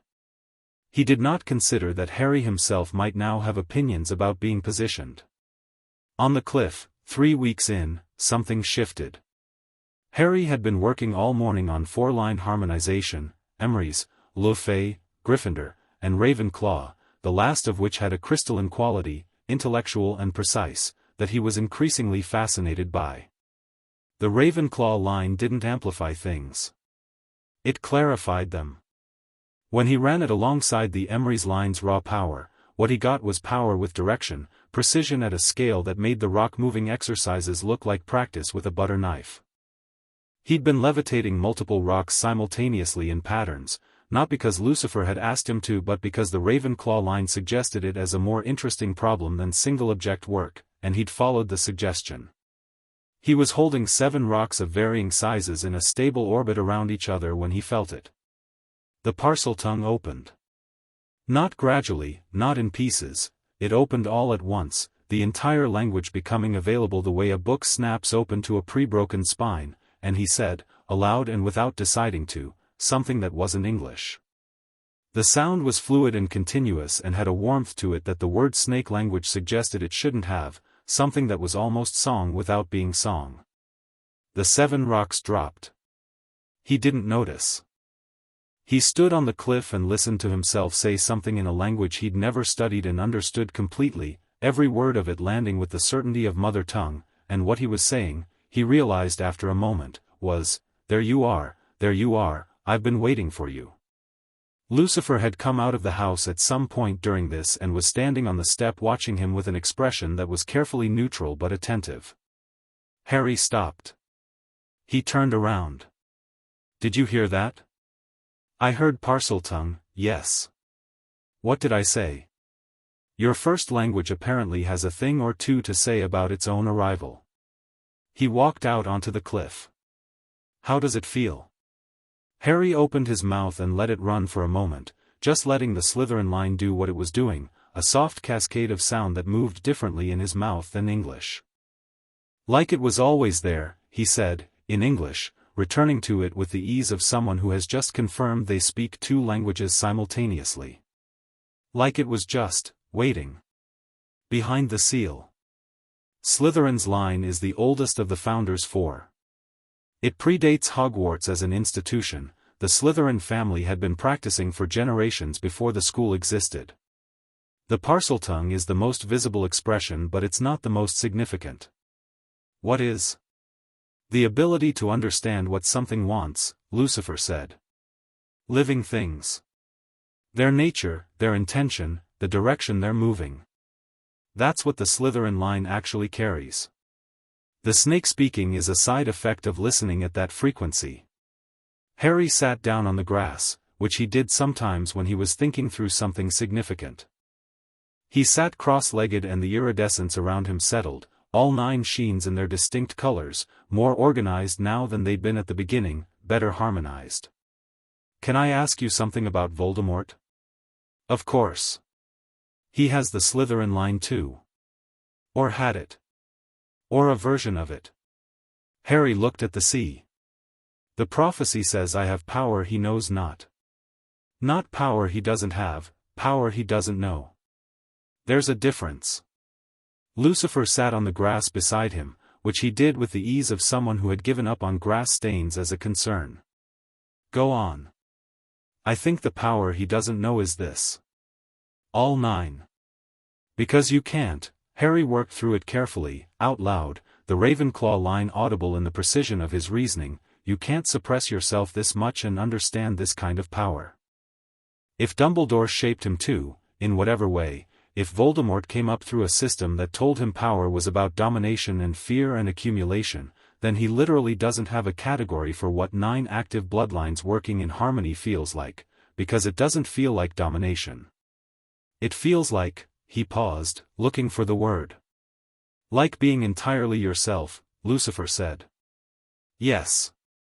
Exactly that.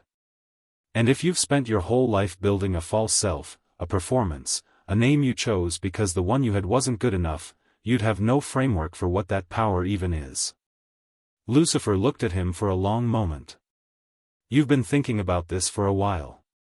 The Ravenclaw line likes problems, Harry said, slightly apologetically. Don't apologize for your intelligence. Ever. Lucifer's voice was not sharp, but it was absolute.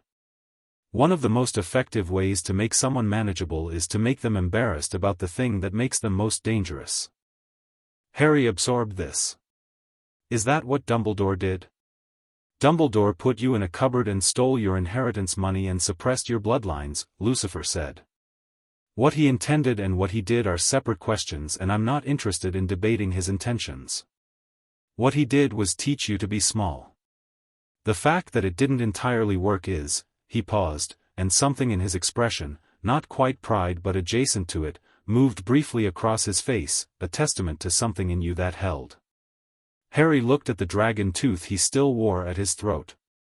He'd asked about it during the first week and Lucifer had confirmed what he'd suspected, the Lucifer line had sent it.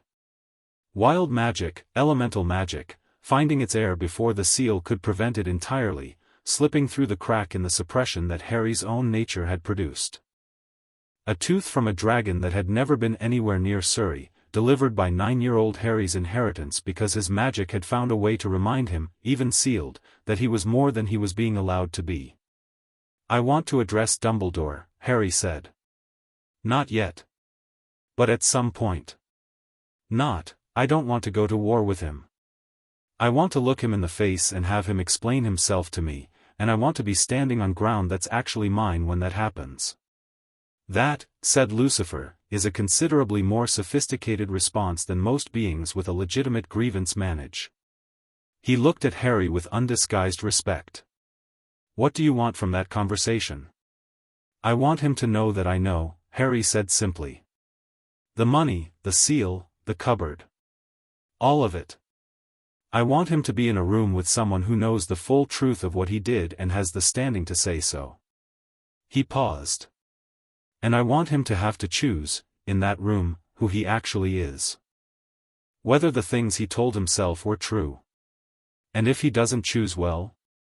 Then I'll know that too, and I'll know what I'm dealing with. He looked at Lucifer with those clear, decided eyes. I'm not afraid of him. No, Lucifer said. You're not. Are you? Lucifer appeared to find this question genuinely amusing. The last time I was afraid of anything, the universe was considerably younger. No. I'm not afraid of Albus Dumbledore. Good. Harry stood up, brushed grass off his trousers. Can we do 5 lines this afternoon? 4. I'm not your rival, I'm your. Lucifer paused, and seemed to recalibrate, and whatever word he'd been about to use got replaced with something more honest. I'm the person responsible for your welfare, and 4 lines is the appropriate challenge for week 3. Harry looked at him. The pause was noted.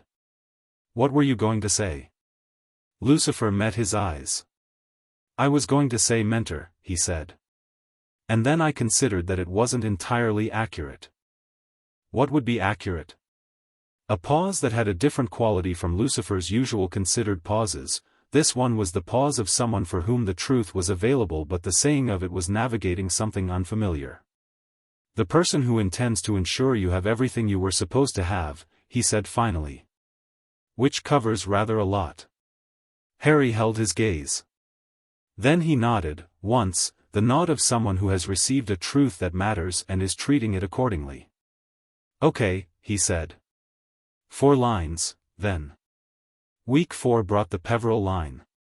Harry had been avoiding it, not deliberately, he hadn't made a conscious decision to leave it for last, but every time his attention moved toward it he felt it redirect itself, as if the line had opinions about timing. On the morning of the 22nd day, it stopped redirecting and simply opened. The cold that came with it was not uncomfortable. It was the cold of high altitude, of clear winter air, of the specific temperature at which everything becomes visible with perfect clarity. And what came with it was quiet. A quality of stillness that wasn't absence but presence, a deep and patient attention like something very old watching very calmly. He was standing in the kitchen making tea when it opened, which felt like the right context for something that arrived without drama. He stood at the kettle and felt the Peveril line settle into its place in the chord, and the chord became almost complete, 8 of 9 fully harmonized, a sound so deep and complex and right that his eyes closed involuntarily for a moment. Lucifer, reading at the kitchen table, looked up. "The Peveril line," Harry said. "How does it feel?" Harry thought about this honestly. "Like being very awake," he said. "Like, every moment has weight. Like time feels different. More, noticed." "The Peveril line was always going to change how you experience things," Lucifer said. "The family's relationship with death is," he paused, and something shifted in his expression that was the specific quality of someone speaking about something adjacent to their own nature, literal, not metaphorical. "They didn't just make the Hallows. They were the family that death itself chose to deal with directly. That doesn't leave your bloodline." Harry poured his tea. He sat down across from Lucifer. "You know death." "Professionally, yes. We have an understanding." "What's it like?" "Death?" Lucifer considered this. "Quieter than me. More patient. Has a better sense of humor than most people expect." He tilted his head. "You'll have a relationship with it through the Peveril line. Not control, nothing as crass as that, more like a literacy. You'll be able to read things others can't. Understand what's dying, what's holding on, what's past. It won't make you morbid. It'll make you precise. About important things. About important things." "Yes." Harry drank his tea. He held all 8 harmonized lines and felt them together, and they were extraordinary, something so far beyond what he'd been at the beginning of July that the comparison seemed like it should require a different word. He was still Harry. The same hair, the same green eyes, the same hands that had spent years weeding a garden in Surrey. But the axis that had always been holding was now held by something real, something earned, something his by blood and by the work of these weeks. "One more," he said. "The Pendragon line." "The Pendragon line will open when Britain wants it to," Lucifer said. "You can't force sovereignty magic. It has to recognize you." "Has it started? Any recognition?" 3 days ago," Lucifer said, "the sea changed direction for approximately 4 minutes for no meteorological reason." He glanced out the window at the cliff. "I believe that was recognition." Harry followed his gaze to the cliff, to the sea below it, to the sky running through its private sequence of colors. He thought about sovereignty magic, about what it meant to be recognized by a land. He thought about the fact that he was sitting in a pocket dimension with the devil drinking morning tea after a month of learning to be himself, and that this was, somehow, the most ordinary morning he could remember having. "Lucifer," he said. Does it bother you? That I'm going to go to Hogwarts in 2 weeks. That I'll be there, and you'll be wherever you are." Lucifer set his book down. He looked at Harry with that direct, real attention that Harry had come to understand was not a given with him. He looked at a great many things with performed attention, with the social grace of someone who had spent millennia among people, but when he actually paid attention it was different in quality. This was the real kind. "I'll be reachable," Lucifer said. "I'm not," he paused, "leaving you there. I'm putting you in an institution where you need to be, with the full inheritance you deserve and the understanding of who you are. I'll be aware of where you are. If something requires my attention will be given." He held Harry's gaze. "You will not be alone there." "I've never," Harry started, then stopped. Tried again. "I've never had anyone who'd come. If something happened. The Dursleys wouldn't have, and there was no one. I'll come," Lucifer said. Without hesitation. "And whomever or whatever requires addressing when I arrive will wish they'd left things alone." He said this not with any heat but with the calm certainty of someone stating a mathematical fact. You have my word, which is among the very small number of things I have never broken. Harry looked at him across the kitchen table, in the morning light of a pocket dimension between worlds, and he was 10 years old and he had spent 10 years being told in 1,000 small ways that he was not worth showing up for, and here was the devil across a breakfast table saying I'll come without hesitation in the tone of a fact. He didn't cry. He wasn't a crier, had mostly had the cry trained out of him years ago because it hadn't helped. But his throat went tight and his eyes went very bright and he looked down at his tea for a moment and when he looked up again he was steady. "Thank you," he said. As he'd said it in the car, on the first day, in Surrey. The same words, meaning the same thing, meaning more. "Don't thank me," Lucifer said, picking up his book again. "Do something with what I'm giving you. That's thanks enough." "I intend to." "I know." He turned a page. 4 lines this afternoon. And then tonight you're going to practice the 9-word introduction I've prepared for you, because the first thing you say to the wizarding world when you walk back into it matters and I will not have you undersell yourself. Harry grinned. It was a genuine grin, the kind that changed his whole face, that made him look exactly the age he was in the best possible way. A 9-word introduction? One for each line. I'm being thematic. What does it say? You'll find out this afternoon. He turned another page. Finish your tea. The Pendragon line opened on a Tuesday. Harry was standing on the cliff at sunrise, which he'd taken to doing in the last week of their time in the pocket dimension, standing in the early light and holding all 8 harmonized lines and simply being present in the space, not practicing, not working, just existing in the full frequency of what he was. It had become his favorite part of the day, these quiet mornings above the sea, the sky doing its private color work and the wind coming in clean off the water. He felt the land. That was the only way to describe it.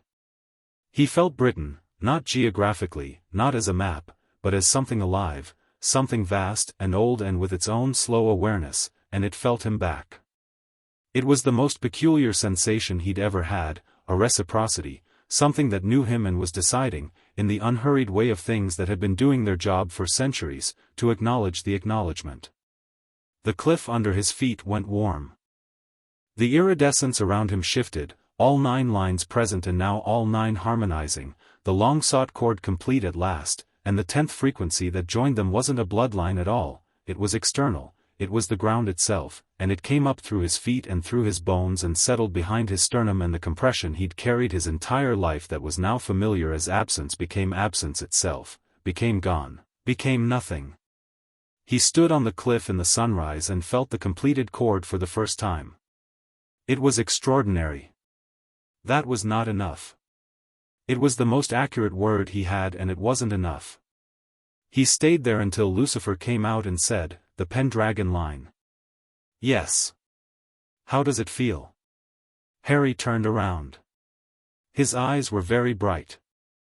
The shimmer around him was perfect now, all 9 sheens in a stable, complex, beautiful pattern, the 10th's warmth grounding it all.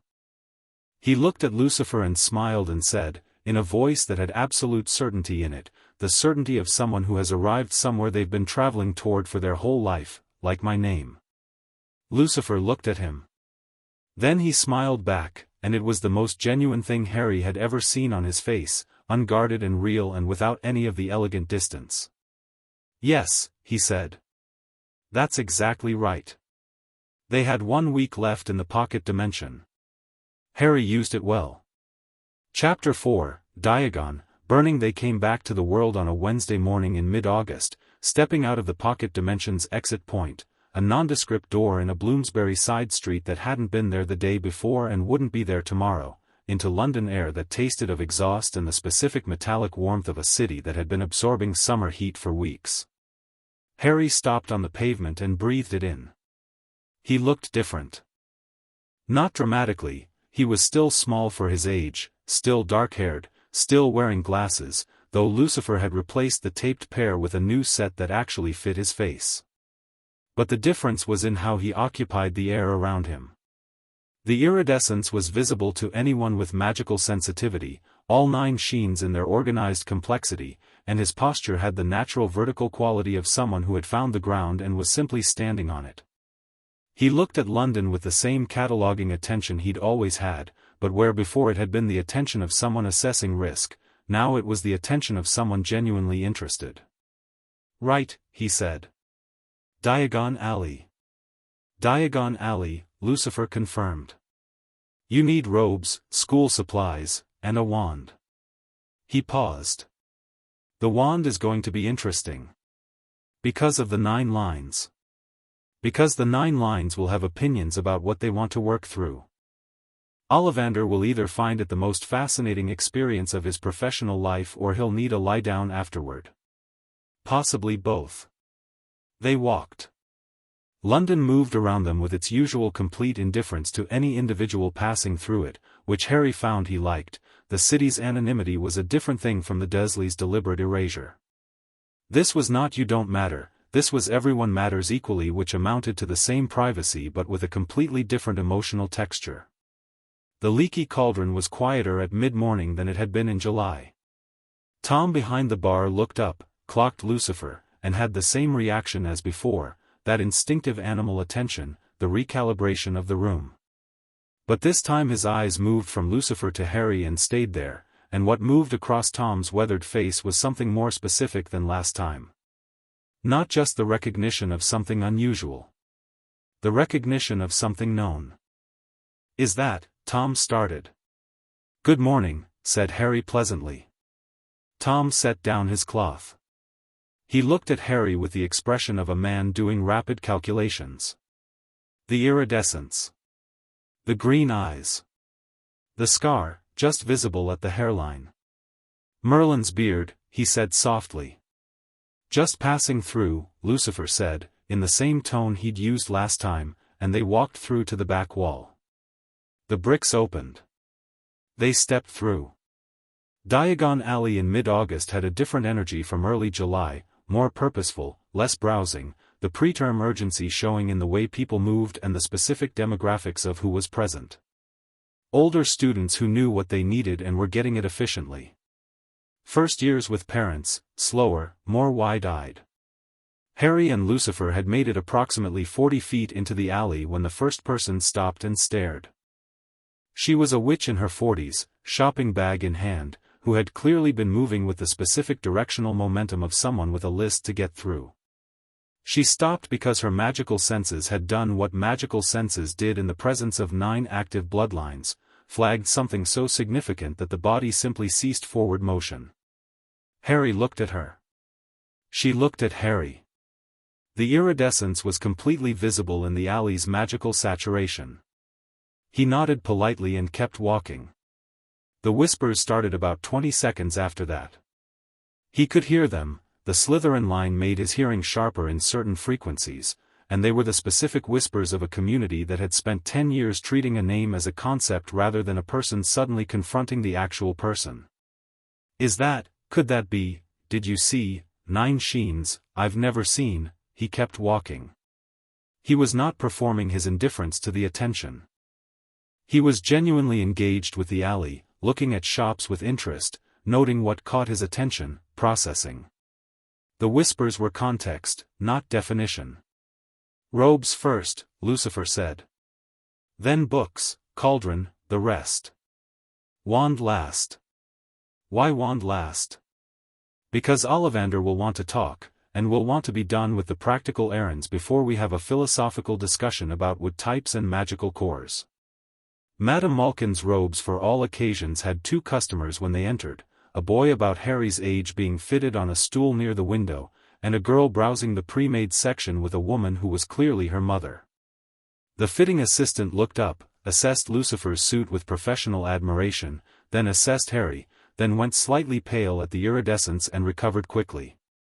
"First year?" she asked Harry. "Yes." "On the stool then, please." Harry stepped up. The boy being fitted on the adjacent stool had white blonde hair and the particular posture of someone who had been raised to take up a specific amount of space and had practiced it. He glanced at Harry with the brief evaluating look of someone accustomed to ranking people on sight. "Hogwarts," the boy said. Yes, Harry said. First year? Yes.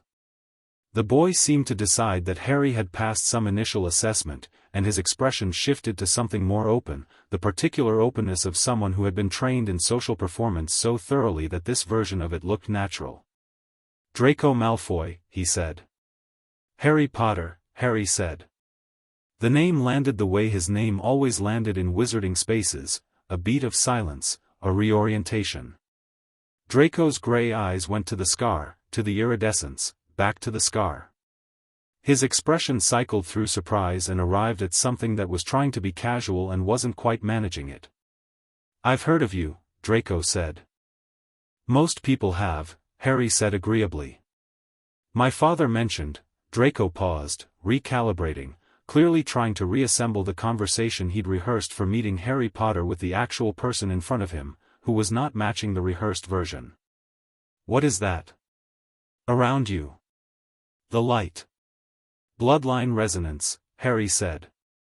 9 lines active simultaneously. Draco stared at him. 9. 9. A pause while Draco processed this. The fitting assistant was making the specific faces of someone who deeply wanted to be elsewhere but had a job to do. That's, Draco started. Unusual. Yes. Harry watched his face. The Slytherin line was doing its thing, reading what the boy wanted, what he was actually communicating versus what he was saying. What it read was not simple. There was genuine curiosity under the performance, and underneath that, loneliness of the particular variety that came from being raised as an heir rather than a person. Are you looking forward to Hogwarts? Of course, Draco said, and the performance was back. Slytherin, obviously. Family tradition. Harry wasn't committing to anything. What about you? The Potters were Gryffindors. The Potters were, yes. Draco caught the implication that Harry wasn't limiting himself to his Potter inheritance. His eyes went briefly to the iridescence again with something that was recalculating visibly. You're not what I expected, he said, with a frankness that slipped through the performance momentarily. What did you expect? Someone, smaller. He said it as if he was aware of how it sounded and had decided honesty was more interesting than the polished version. Father said you'd be grateful for the attention. Harry looked at him. Does your father usually predict how orphans who've been raised in cupboards will behave? Draco blinked. The performance dropped completely for a second, and what was underneath it was a boy who was more perceptive than his social script gave him room to show. Cupboard? Under the stairs. Literal cupboard. Harry turned slightly to let the assistant adjust his sleeve. Does your father predict a lot of things? He has opinions about how things should be. Draco said this with the careful neutrality of someone who had learned to have complicated feelings about a parent and had learned equally to not display them. He doesn't know you. No. He doesn't. Harry looked at Draco with that direct, assessing look.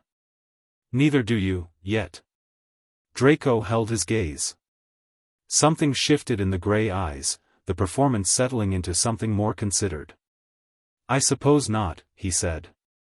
Lucifer, who had been standing near the door with the air of someone who found the interaction interesting but wasn't going to intervene, caught Harry's eye briefly. Harry gave nothing back, just turned to check the sleeve the assistant had finished with. We'll see each other at school, Harry said to Draco. Not warmly, not coldly. As a statement of fact that carried with it the implication that who Draco chose to be at school was still open. Draco seemed to understand this, or something close to it. Yes, he said. We will. Harry got off the stool when his fittings were done. The robes had been adjusted in about 3 minutes, the assistant working with an efficiency that had something faintly starstruck underneath it, and rejoined Lucifer at the door. Malfoy, Lucifer said quietly as they stepped back into the alley. I know. Lucius Malfoy's son. Former Death Eater, current pillar of wizarding conservative society. Harry had done his reading during the pocket dimension weeks. The library there had been comprehensive. The boy isn't his father yet. No, Lucifer agreed. He isn't. Whether he becomes him is his own choice. Harry looked ahead down the alley. I'm not going to treat him like he already has. Lucifer looked at him with what Harry had come to identify as genuine appreciation, the kind that didn't need to be announced. Books next. Flourish and Blots was an experience in organized chaos, shelves from floor to ceiling, books shelved and stacked and in several cases arguing with each other in the biography section, a queue at the counter, and the specific energy of a space where information was taken seriously enough to be given its own architecture. Harry had a list. He worked through it systematically and then, because the Ravenclaw line was constitutionally incapable of walking through a bookshop and only getting what was on the list, added 6 more books that ranged from a history of British magical bloodlines to a text on advanced elemental theory that was technically for 7th-year students. The shopkeeper who rang them up looked at the 7th-year text and then at Harry and said nothing, which was the correct response. They were back in the alley, bags in hand, when they ran into the Grangers. It was the father first, a tall man with the slightly bewildered but game expression of a muggle who had been told about the magical world and had decided to take it seriously rather than panic. He was studying the exterior of the apothecary with the methodical interest of someone who worked with precision in their regular life and was applying that standard to this situation. His wife beside him had a list in hand and the look of someone who had already mapped the alley and was working through it efficiently. And beside both of them was a girl with a great deal of brown hair and bright, alert eyes that were currently moving over every surface of the alley with the speed and focus of someone downloading information as fast as they could process it. She almost walked into Harry. "Oh, sorry, I wasn't." She looked up, and her eyes went to the iridescence immediately. Unlike most people who had that reaction, she didn't stop at the iridescence. She identified it, categorized it, and moved on to his face. "Are you a first year?" "Yes," Harry said. "Me too. I'm Hermione Granger." She said it with the confidence of someone who had learned that confidence was required for the information to land correctly. "I've been reading about Hogwarts since I got my letter." "Have you read Hogwarts, a history?" "It's extraordinary, the founding alone. I read it in June," Harry said. "And the supplementary texts. The founder's correspondence that Marchbanks published in 1983 is particularly interesting if you can find a copy." Hermione stared at him. It was the specific stare of a person who has never before encountered someone who knew something she knew and had gone further with it. "I didn't know there was a supplementary text," she said, and her voice had the exact quality of someone who was both delighted and annoyed simultaneously. "It's not widely circulated. It was in a private collection I had access to recently." He looked at her. The Slytherin line read her without being asked, someone who loved knowledge the way he did, who had been told her love of learning was excessive by people who didn't understand it, who had made intelligence her identity because it was the one thing she was sure of. "I'm Harry. Harry Potter." Hermione's expression did the reorientation thing. Her eyes went to the scar, to the iridescence. But what she said next was not what most people said. She said, "You've read Marchbank's supplementary text." Harry smiled. "You want to know what it says about the Ravenclaw founding?" "Among other things, yes." "Walk with us for a bit." He glanced at Hermione's parents, who had arrived at his elbow and were looking between their daughter and Harry with the expression of people who recognized that something was happening and were trying to gauge whether to facilitate or intervene. Harry addressed them directly. "Mr. and Mrs. Granger. I'm Harry Potter. I'm a first year as well. I was just going to tell your daughter about a text she's going to want to track down before September." The Grangers looked at him. They looked at Lucifer, who smiled pleasantly and said, "Lovely afternoon.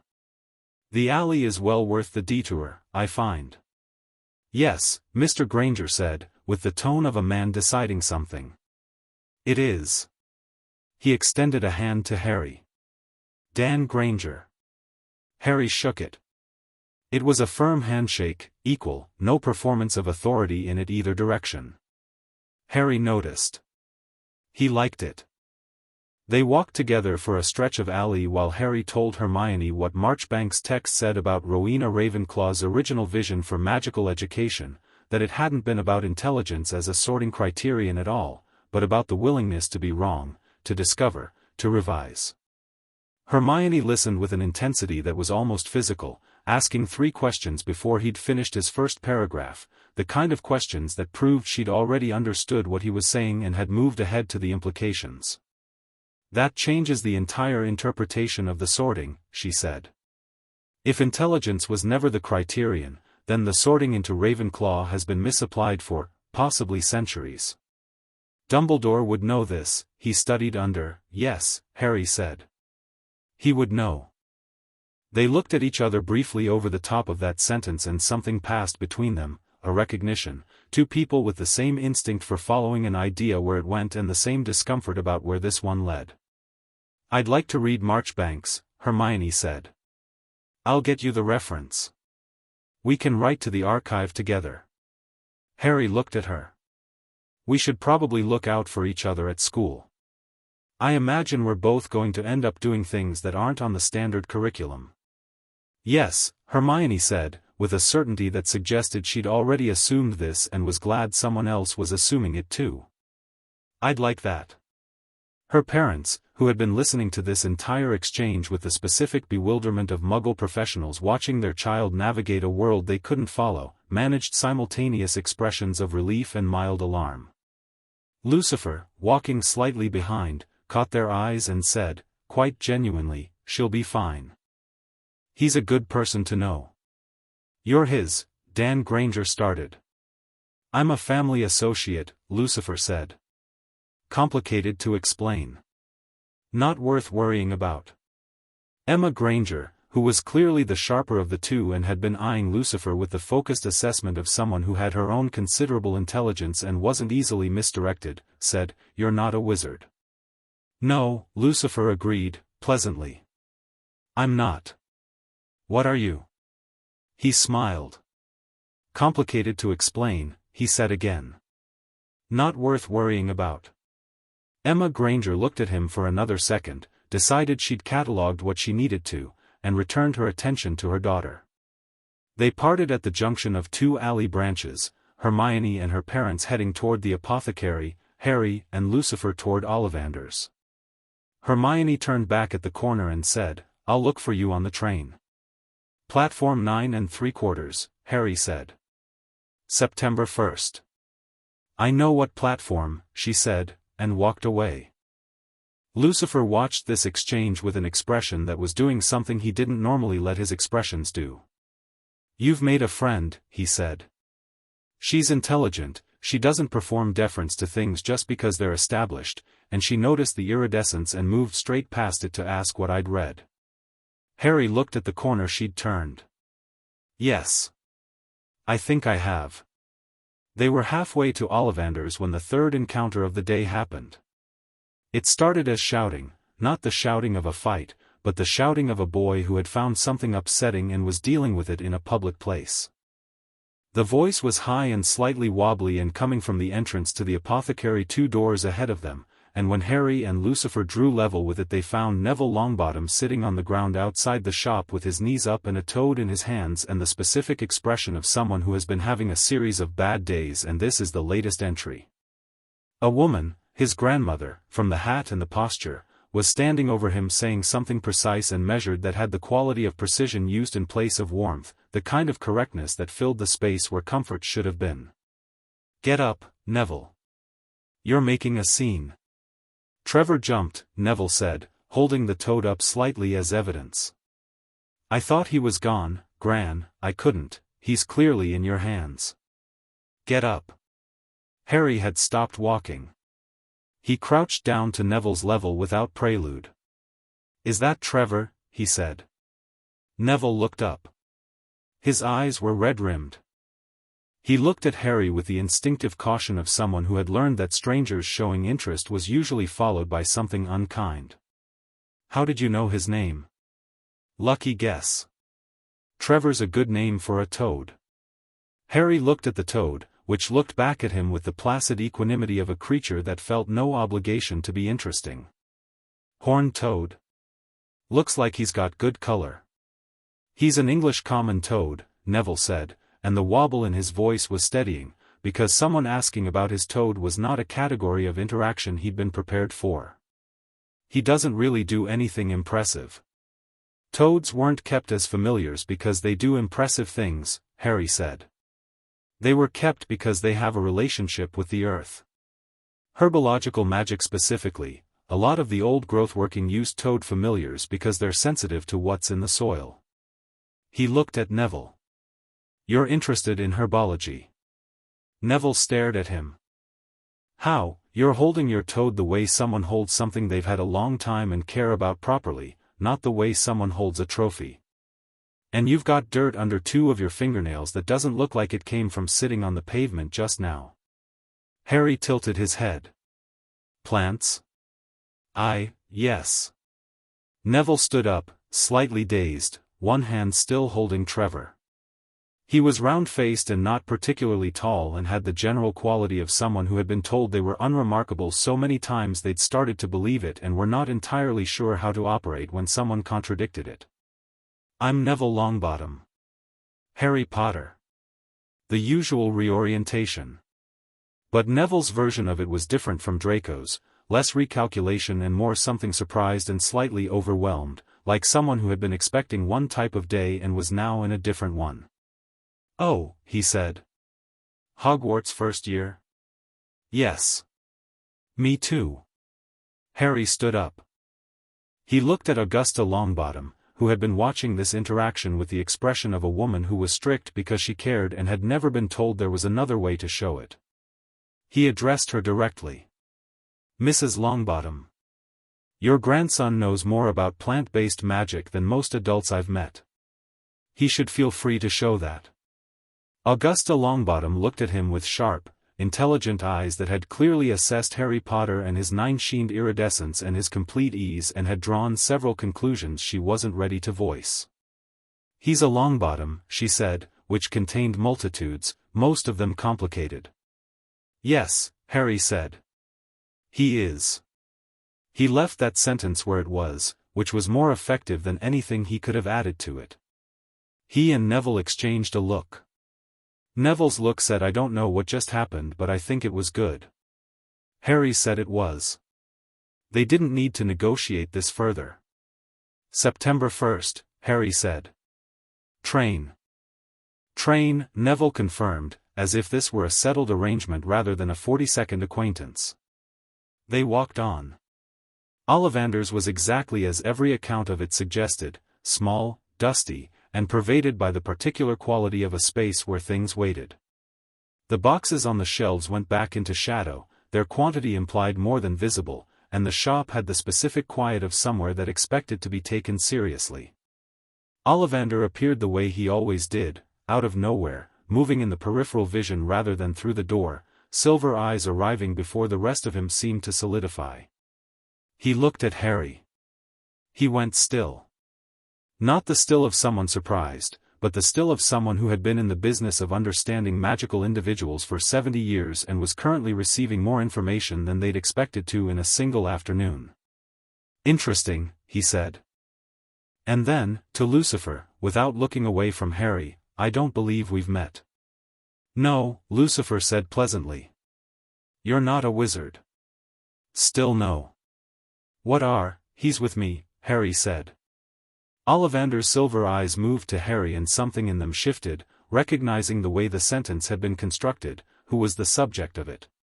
He looked back at Harry with the attention of someone who was genuinely encountering something unprecedented and was proceeding with professional care. Mr. Potter, he said. I remember every wand I've ever sold. I sold your parents their wands. I've been wondering when you'd come in. Here I am, Harry said. Indeed. Ollivander began moving along the shelves, his fingers trailing over the boxes with the unconscious fluency of someone working from deep pattern recognition. The usual method is to try wands until one chooses the witch or wizard. However, he paused, hand resting on a shelf, looking at Harry, you are not a usual case. The 9 bloodlines are, he touched 2 fingers to his temple briefly, a gesture of receiving a great deal of information at once, speaking rather loudly. All 9, Harry said. Active. Fully. Ollivander lowered his hand. He looked at Harry with something that was not quite awe. The man had too much professional precision for uncomplicated awe, but was in the family. All 9, he repeated. And the Pendragon line. You can feel that one separately? The Pendragon line has a resonance.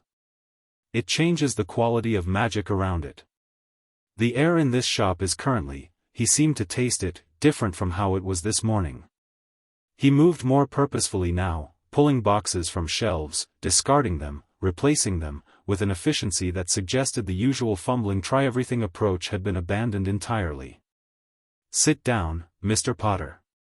Harry sat on the small chair provided for waiting customers. Lucifer stood at the back of the shop and did nothing, which was, in this context, the most helpful thing he could do. Ollivander set 7 boxes on the counter.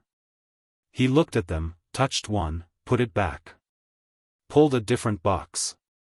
Looked at the 6 remaining. Pulled out a wand that was pale and not free, which was almost alarming in its smoothness. Elder, he said. 15 inches. Dragon heartstring, a Chinese fireball, shed clawhorn rather than plucked, significant distinction. And, he turned the wand slightly, the core has been waiting. It was crafted in 1692 and I have never successfully matched it to a witch or wizard in 334 years of trying. He held it out. Harry took it. The shop went bright. Not in a visual sense, Ollivander's was as dim as always, but the air changed, saturated, every particle of it suddenly heavy with presence, and the 9-sheened iridescence around Harry quadrupled in intensity and the dragon tooth at his throat flared warm and the boxes on the shelf shivered and one of them, somewhere in the dark back of the shop, fell off its shelf with a significant thud. Harry held the wand and felt it recognize him, not the way previous wands he tried had done that uncertain almost but not quite thing. This was immediate, mutual, 2 things that had been waiting for each other across 3 centuries of patience finally in the same room and both entirely clear about what it meant. He turned it slightly in his hand. Elder wood, old and wise and not given to anyone who hadn't earned it. Dragon heartstring, fire and endurance. 300 years of waiting. 11 bloodlines in one room, Ollivander said softly, reading what he was seeing. 9 in the boy, 1 in the wood, 1 in the core. He was watching the interaction with the focused absorption of a man at the top of his craft encountering the moment the whole craft was building toward. The wand chooses the wizard, Mr. Potter. But occasionally, very occasionally, the waiting is equal. 300 years, Harry said. For you. Ollivander held his gaze. Specifically. Harry lowered the wand. He looked at it, elder, smooth, pale, longer than most first-year wands. He felt the 9 lines running through it without effort, the way current runs through a wire that was made for it. He put it in his pocket. How much, he said. 7 galleons, Ollivander said, and then paused, and said, no. No, I don't think so. The wand waited 300 years. Consider it the wand's own decision. His silver eyes did something warm. Just, use it well. Harry looked at him. Thank you, he said. And then, I will. They were almost out of the alley. The afternoon had thinned, the serious shoppers mostly done, the alley in its late afternoon mode of quieter browsing and the particular golden quality of sunlight coming down between tall buildings at a low angle. Harry had his wand, his books, his robes, cauldron and supplies shrunk to a manageable size in a bag Lucifer had produced. He was looking at the window of the Quidditch supply shop, not because he particularly planned to play Quidditch immediately, but because the Nimbus 2000 in the window was objectively impressive engineering, when the air behind him changed. He knew who it was before he turned around.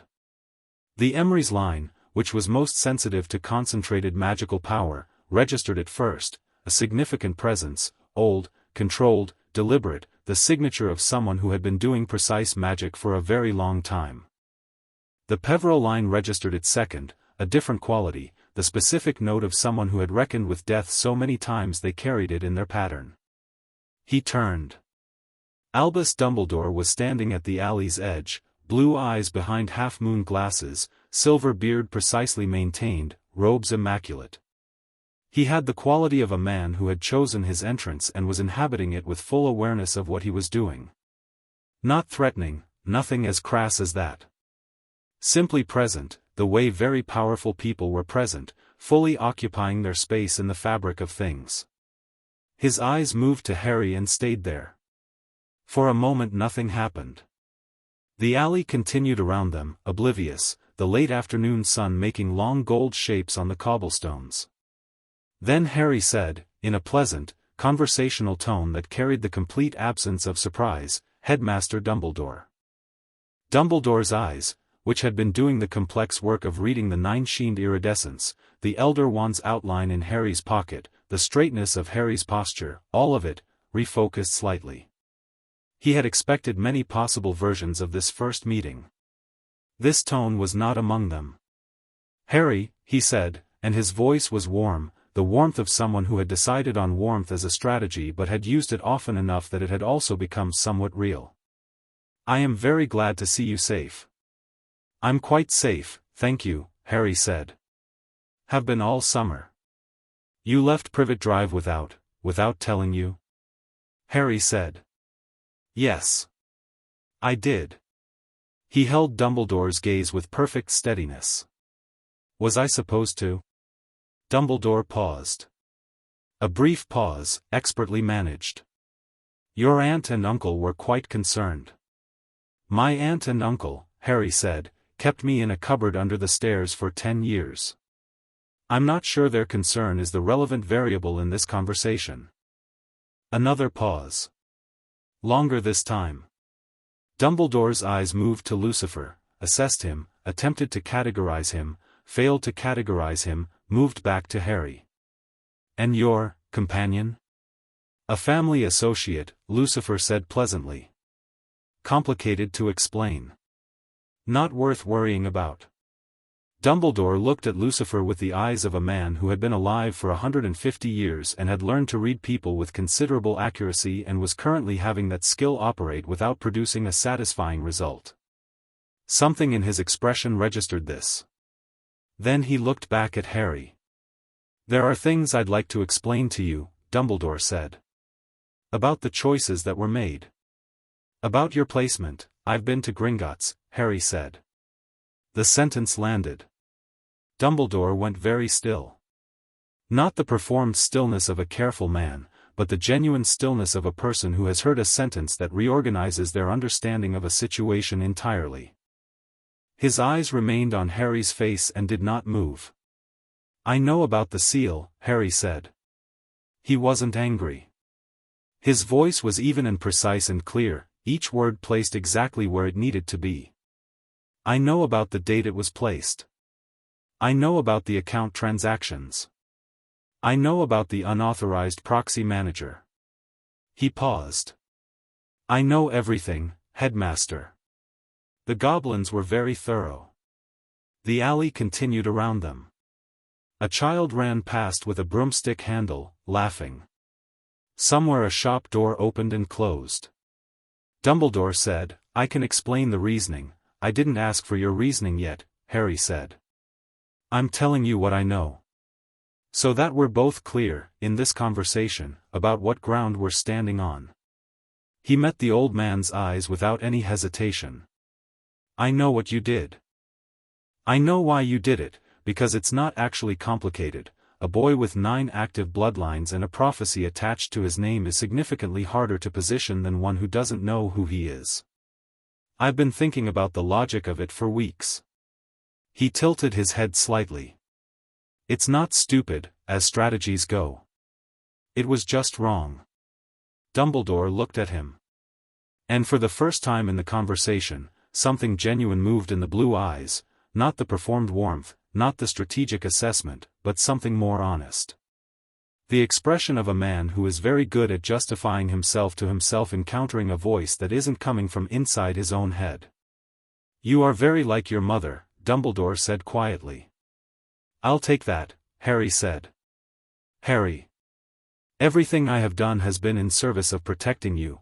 I know you believe that," Harry said. "I'm asking you to notice that it isn't true." He paused. "Protecting me would have been telling me who I was. Protecting me would have been a guardian who didn't lock me in a cupboard.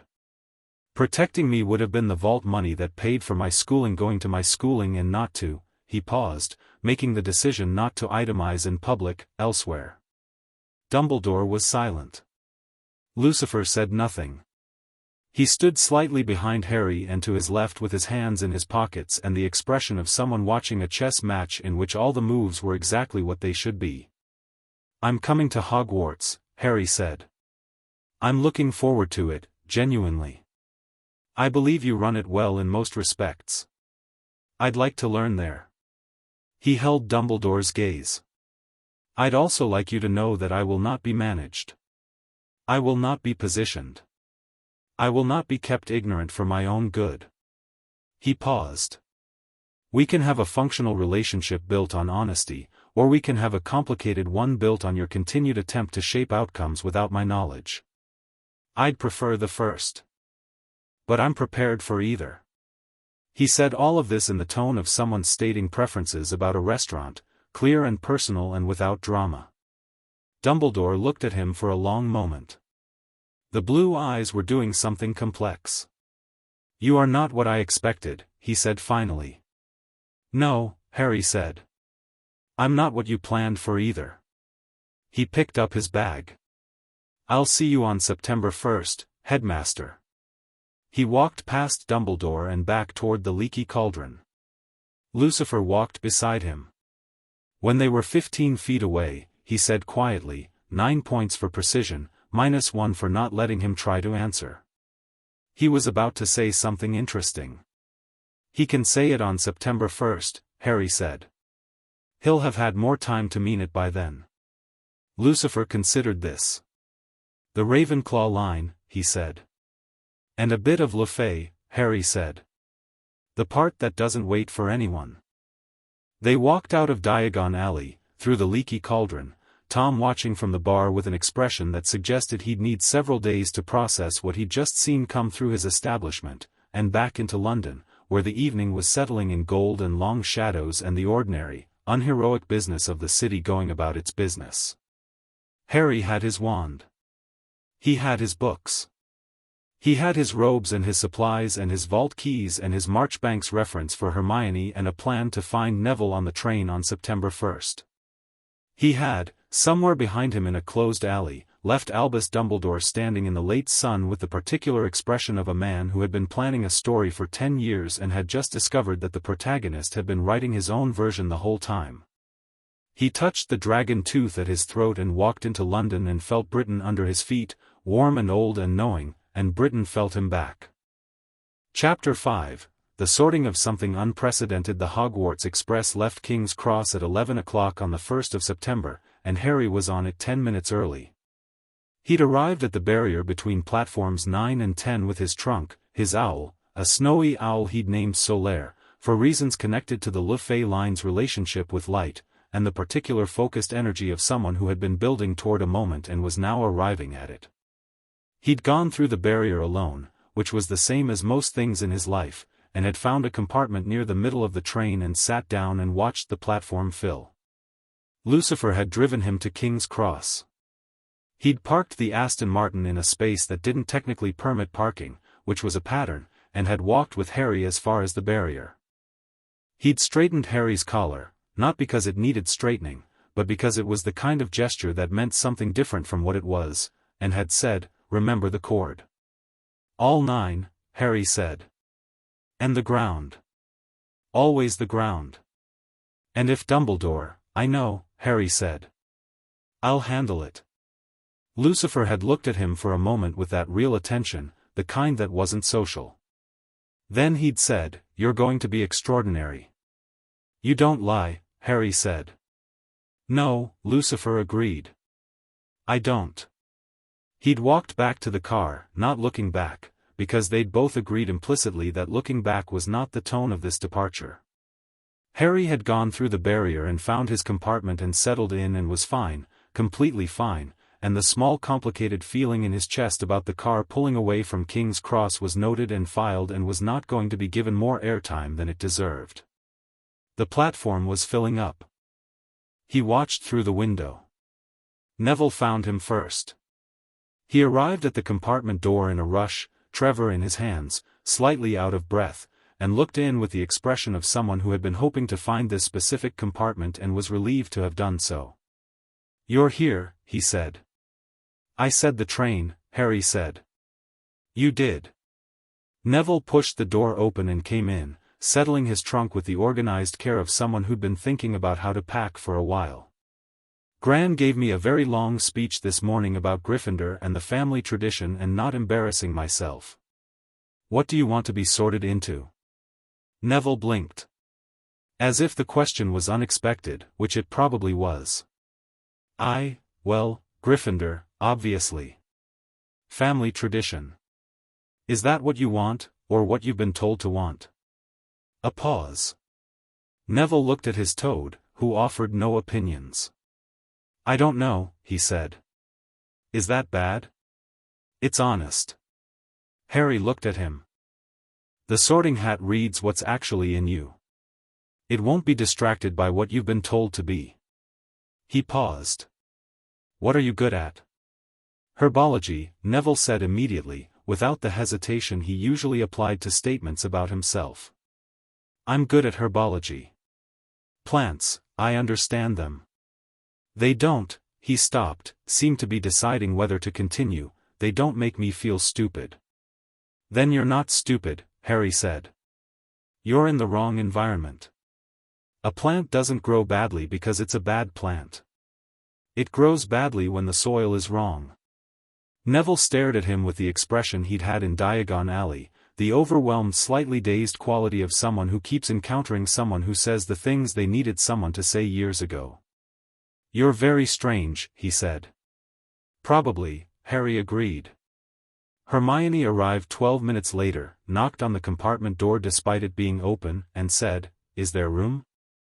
She was already looking at Harry with the expression of someone who had spent the intervening weeks cataloguing questions. "I found the Marchbanks archive reference. It's in Edinburgh. I've written to them." "Already?" Harry said. "You've had 3 weeks." "I had questions," Hermione said, coming in and lifting her trunk to the overhead rack with the efficiency of someone who had practiced. "About the Ravenclaw founding interpretation. If Rowena's original criterion was intellectual humility rather than intelligence, then the entire historical sorting record for Ravenclaw is potentially misrepresentative of." She paused, seeming to notice Neville for the first time. "Hello. I'm Hermione Granger." "Neville Longbottom," Neville said. He looked at Harry in a way that communicated he was slightly intimidated but also seemed glad. "Neville knows more about herbology than most adults," Harry said to Hermione. "Really?" Hermione turned to Neville with immediate genuine interest. "Do you know Sprout's papers on magical soil composition? She published 3 this year in the Journal of Magical Botany and the third one specifically contradicts established thinking on." Neville's face did something Harry hadn't seen it do in their 2 meetings yet. He lit up. Not the polite interested expression but the actual lighting up of someone who has found, unexpectedly, a person who wants to talk about their thing. "The third paper," he said. "About nitrogen channels in enchanted substrates? I read it 4 times. The implications for mandrake cultivation alone are." Harry leaned back against the compartment window and looked out at the platform outside, where the last of the families were doing their goodbyes, and listened to Neville and Hermione discover they had an overlapping interest in the intersection of magical theory and biological systems, and felt something uncomplicated and good. The train began to move. They were 2 hours out of London, the countryside gone properly rural outside the window, when the compartment door opened without a knock and Draco Malfoy looked in. He had 2 other boys with him, large, incurious-faced, clearly present as social architecture rather than genuine company. He looked at Harry, then at Hermione, then at Neville, processing the configuration. "Potter," he said. "Malfoy," Harry said.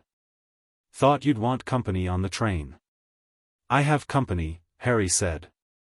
Draco looked at Hermione and Neville again. Hermione looked back with the expression of someone reserving judgment while gathering data.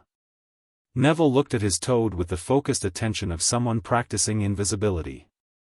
"I meant proper company," Draco said, and said it with the particular intonation of someone who knew it was the wrong thing to say and was watching to see if it would work anyway. "The company I have is proper," Harry said. Hermione Granger, who already writes faster and reads more comprehensively than anyone I've met, and Neville Longbottom, who knows more about magical botany than your head of house. "I'm satisfied with this compartment." He looked at Draco without hostility but without accommodation. "You can come in if you want. The door's open. But you'll need to leave your social hierarchy reasoning outside." Draco stood in the doorway. His expression cycled, the performance, the underlying perceptiveness, the calculation. One of his companions said something quiet and derogatory about Hermione's parentage in a tone designed to carry without being directly attributed. Harry looked at that boy without looking away from Draco. "Your friend is going to want to not do that again," he said. The boy, Crabbe, Harry identified, had the expression of someone who'd made a comment they assumed was safe and found it landed differently. He said nothing. Draco looked at Crabbe. Then at Harry. Something was happening in the grey eyes, the calculation and the something more honest fighting for surface space. He said, "Granger's Muggle-born." "Yes," Harry said. "And?" "My father says." "I know what your father says," Harry said. "You've mentioned it." "What do you say?" The compartment was very quiet. Hermione had gone still beside him with the particular stillness of someone who was both uncomfortable and paying close attention. Neville had stopped pretending to look at his toad.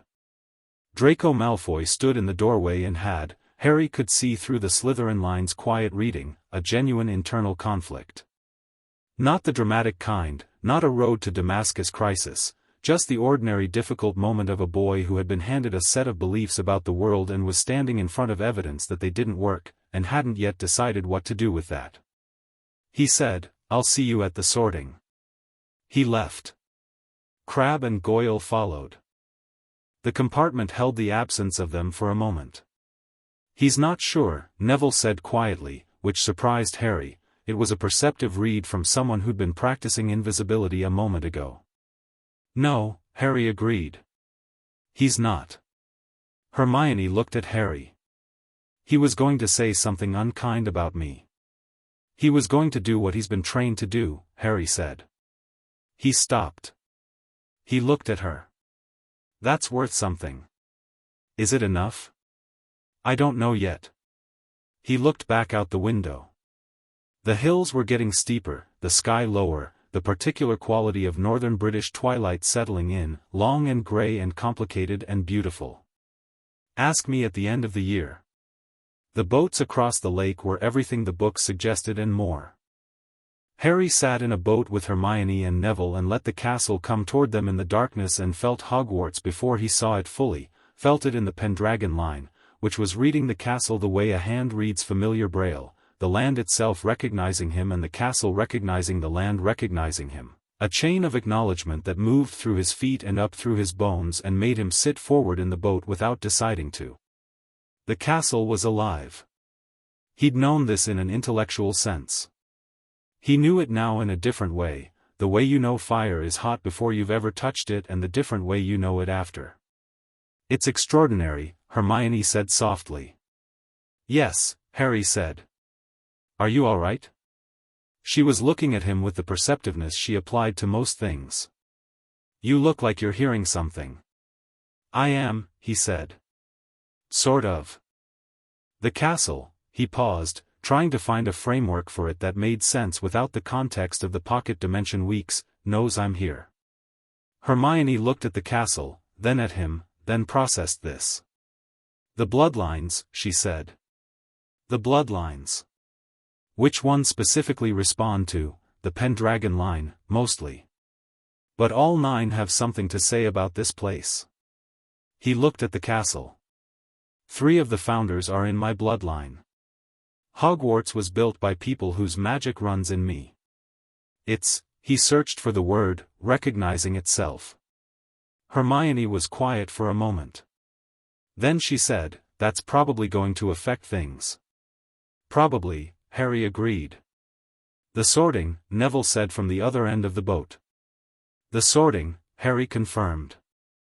The entrance hall was everything stone and torchlight in height, and the ghosts were exactly as advertised, and the other first-years around Harry were doing the things first-years did, whispering, looking up, having the experience of arriving somewhere that had been imaginary until now. Harry walked through it all and took note and felt the castle around him the way you felt a room you'd been in before, familiarity without memory.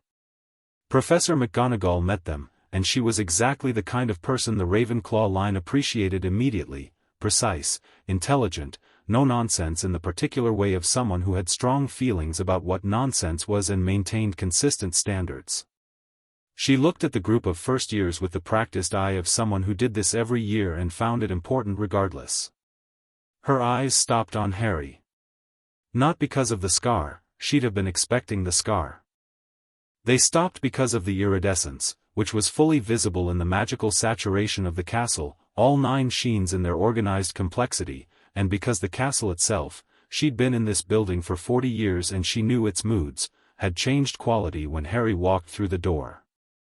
A particular alertness, a specific kind of attention in the stones. She processed this in the approximately 3 seconds she allowed herself before returning to her general survey of the group. Her face gave away nothing. She told them about the sorting. Harry listened politely to information he had read in 4 separate sources. Neville gripped Trevor with both hands. Hermione reviewed something mentally, lips moving slightly.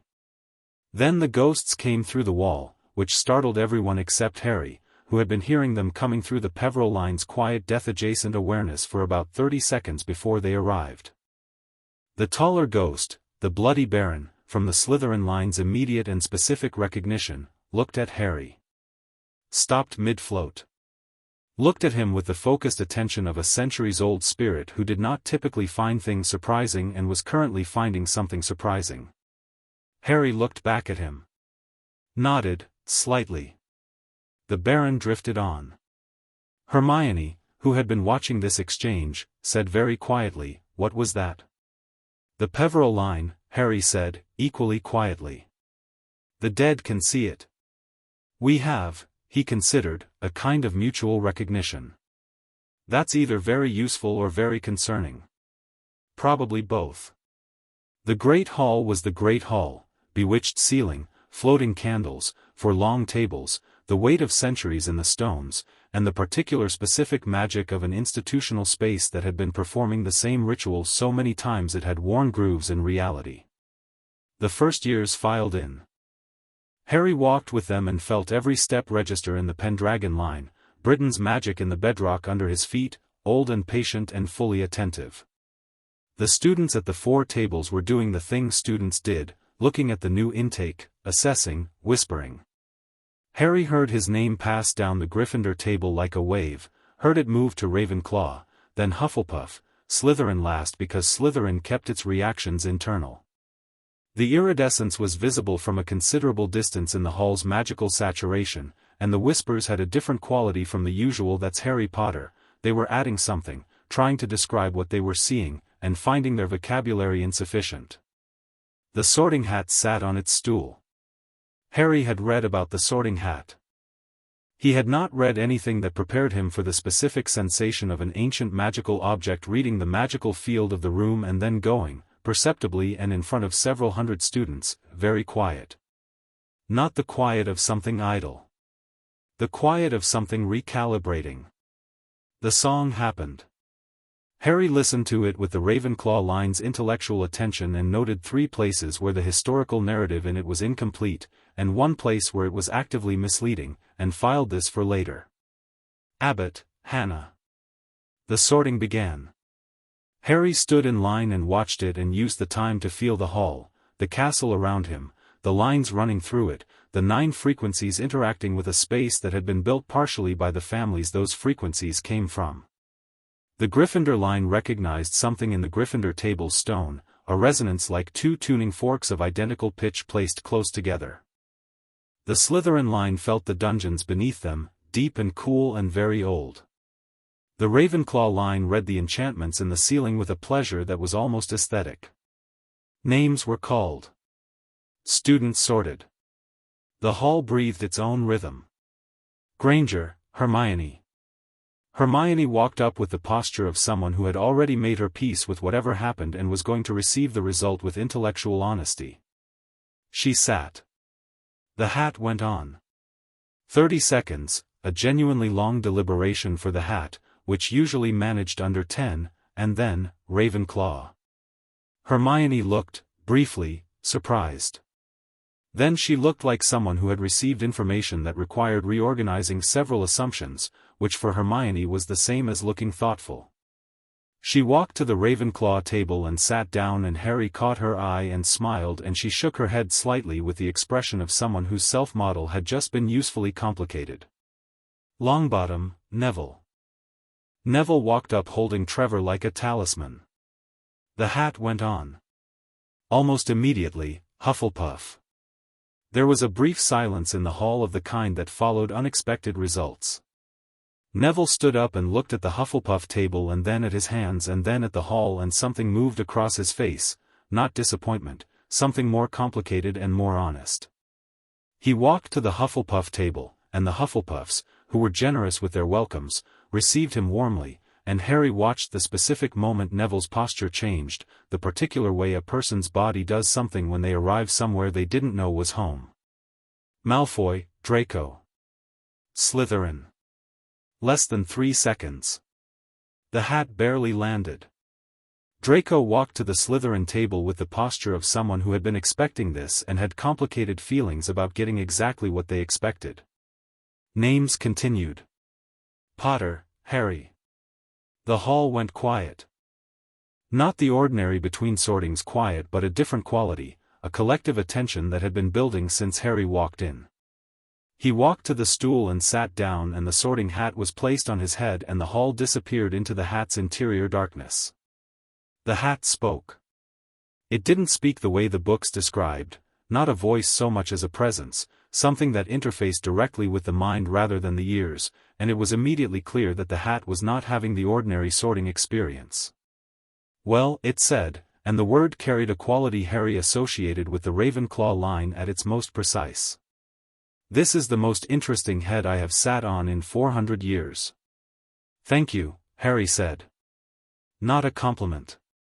A statement of fact. I am currently reading 9 simultaneous Bloodlines, which I have not done since, a pause, a very long pause, the hat clearly accessing memory that spanned the entirety of Hogwarts history, since before I was made. Another pause. You understand that all 4 houses exist in you? Yes. Simultaneously. Not a dominant and subordinate arrangement. All 4 active and equal. Plus the Emrys, Lefay, Peveril, and Pendragon lines, Harry noted. Which predate the houses. Yes. The hat seemed to do something that was the equivalent of taking a very deep breath. I am designed to sort. I find you unsortable by conventional criteria, which is not a problem I have had in 1037 years of operation. A pause. Tell me what you want. I want to learn, Harry said. All of it. I want to be in the place where I can see all 4 houses clearly. I want to be useful to the people who need something that only I can do. I want to be honest. He paused. And I want the people who underestimated me to have to look at what they underestimated. The hat was quiet for a moment. The last one, it said, is all 4 houses simultaneously. I know, Harry said. Gryffindor would say your courage. Slytherin would say your ambition. Ravenclaw would say your clarity. Hufflepuff would say your loyalty. They'd all be right, Harry said. Yes. They would. The hat paused. I'm going to do something I haven't done since 993 AD. What's that? Refuse to choose, said the hat. And tell everyone why. Harry had barely processed this before the hat addressed the hall. This student, said the sorting hat, loudly and clearly, in its speaking aloud voice, carries 9 active magical bloodlines, including all 4 founders' lines in equal measure. Sorting him into any single house would be a misrepresentation of what he is and a disservice to what this school could be. A pause, in which the hall was so silent it seemed to be holding its breath. I name Harry James Potter a student of all 4 houses, the first in this school's history. He will sit where he chooses, learn what he chooses, and the houses will be the better for his presence in all of them. The hat was lifted from Harry's head. The hall was silent. Completely, absolutely silent, with the specific quality of silence that follows something that has never happened before.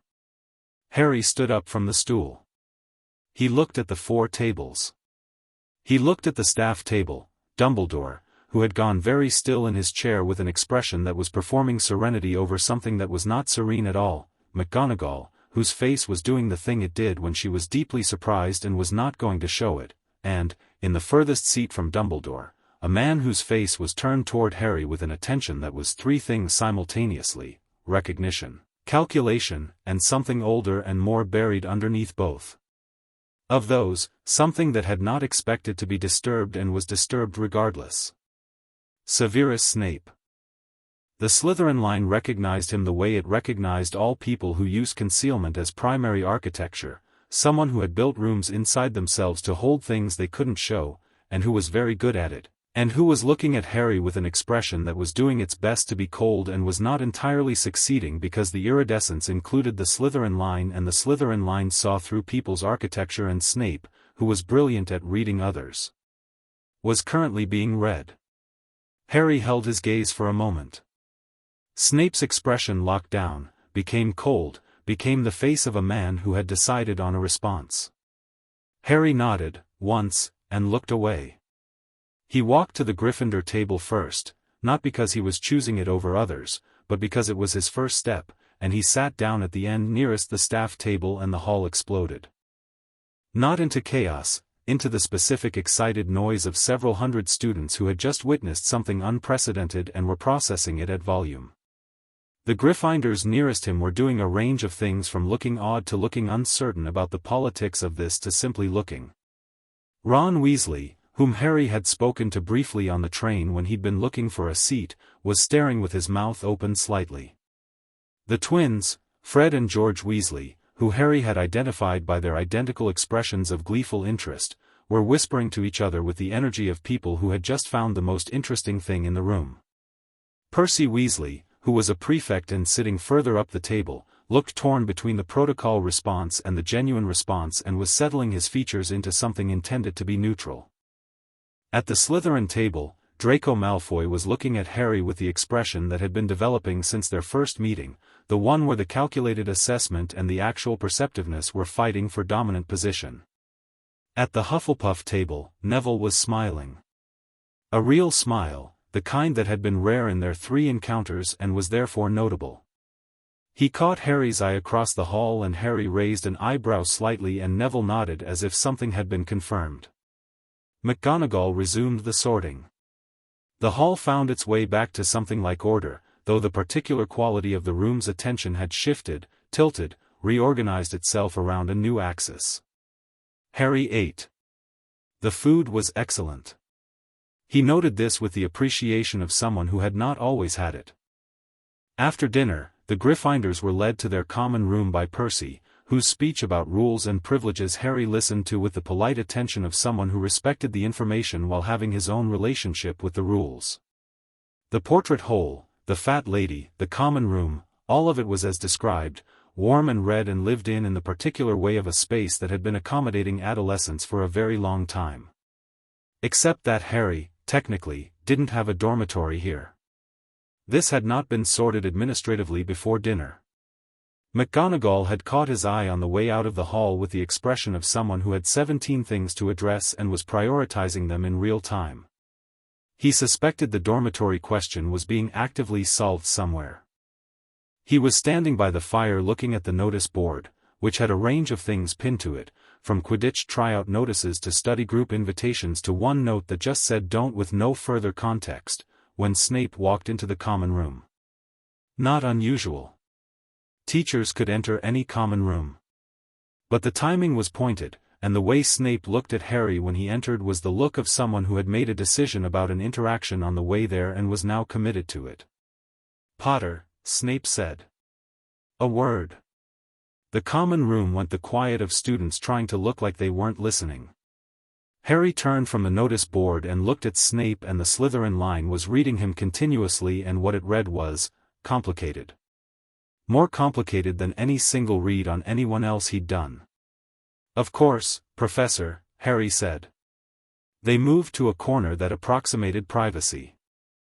Snape looked at him with those flat dark eyes, and Harry looked back without any particular discomfort, which clearly registered on Snape's face as something he hadn't prepared for. "The sorting was irregular," Snape said. "The sorting was accurate," Harry said. "The hat said so." "The hat is an enchanted object.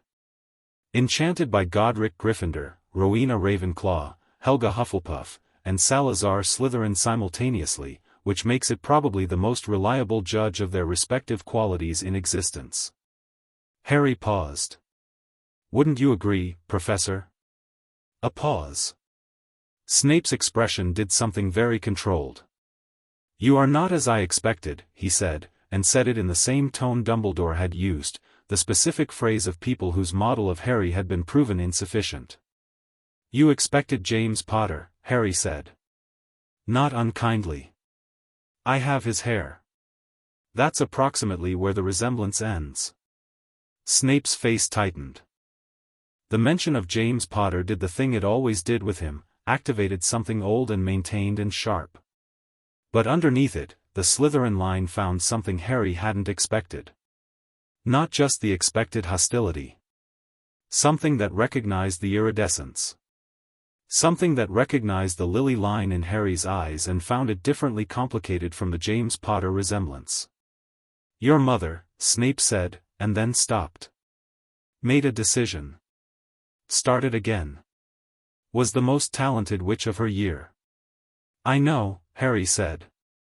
"I've been learning about her. The eye color is..." Snape stopped again. Did the thing people who had not planned to be honest did when honesty found them anyway, a brief, controlled attempt at retreat, followed by what was actually there. "Precise," he said finally. "Yes." Harry held his gaze. "I have both of them," he said. "That's not going to be easy for you. I understand that. But I'm not a problem to be managed, Professor. I'm a student who wants to learn potions, which I understand you teach to a very high standard." He paused. "I'd like to do well in your class." Snape looked at him for a long moment. The dark eyes were doing the reading they always did, the assessment of intent and capability and angle, and what they were reading was something that didn't fit the categories the assessment relied on.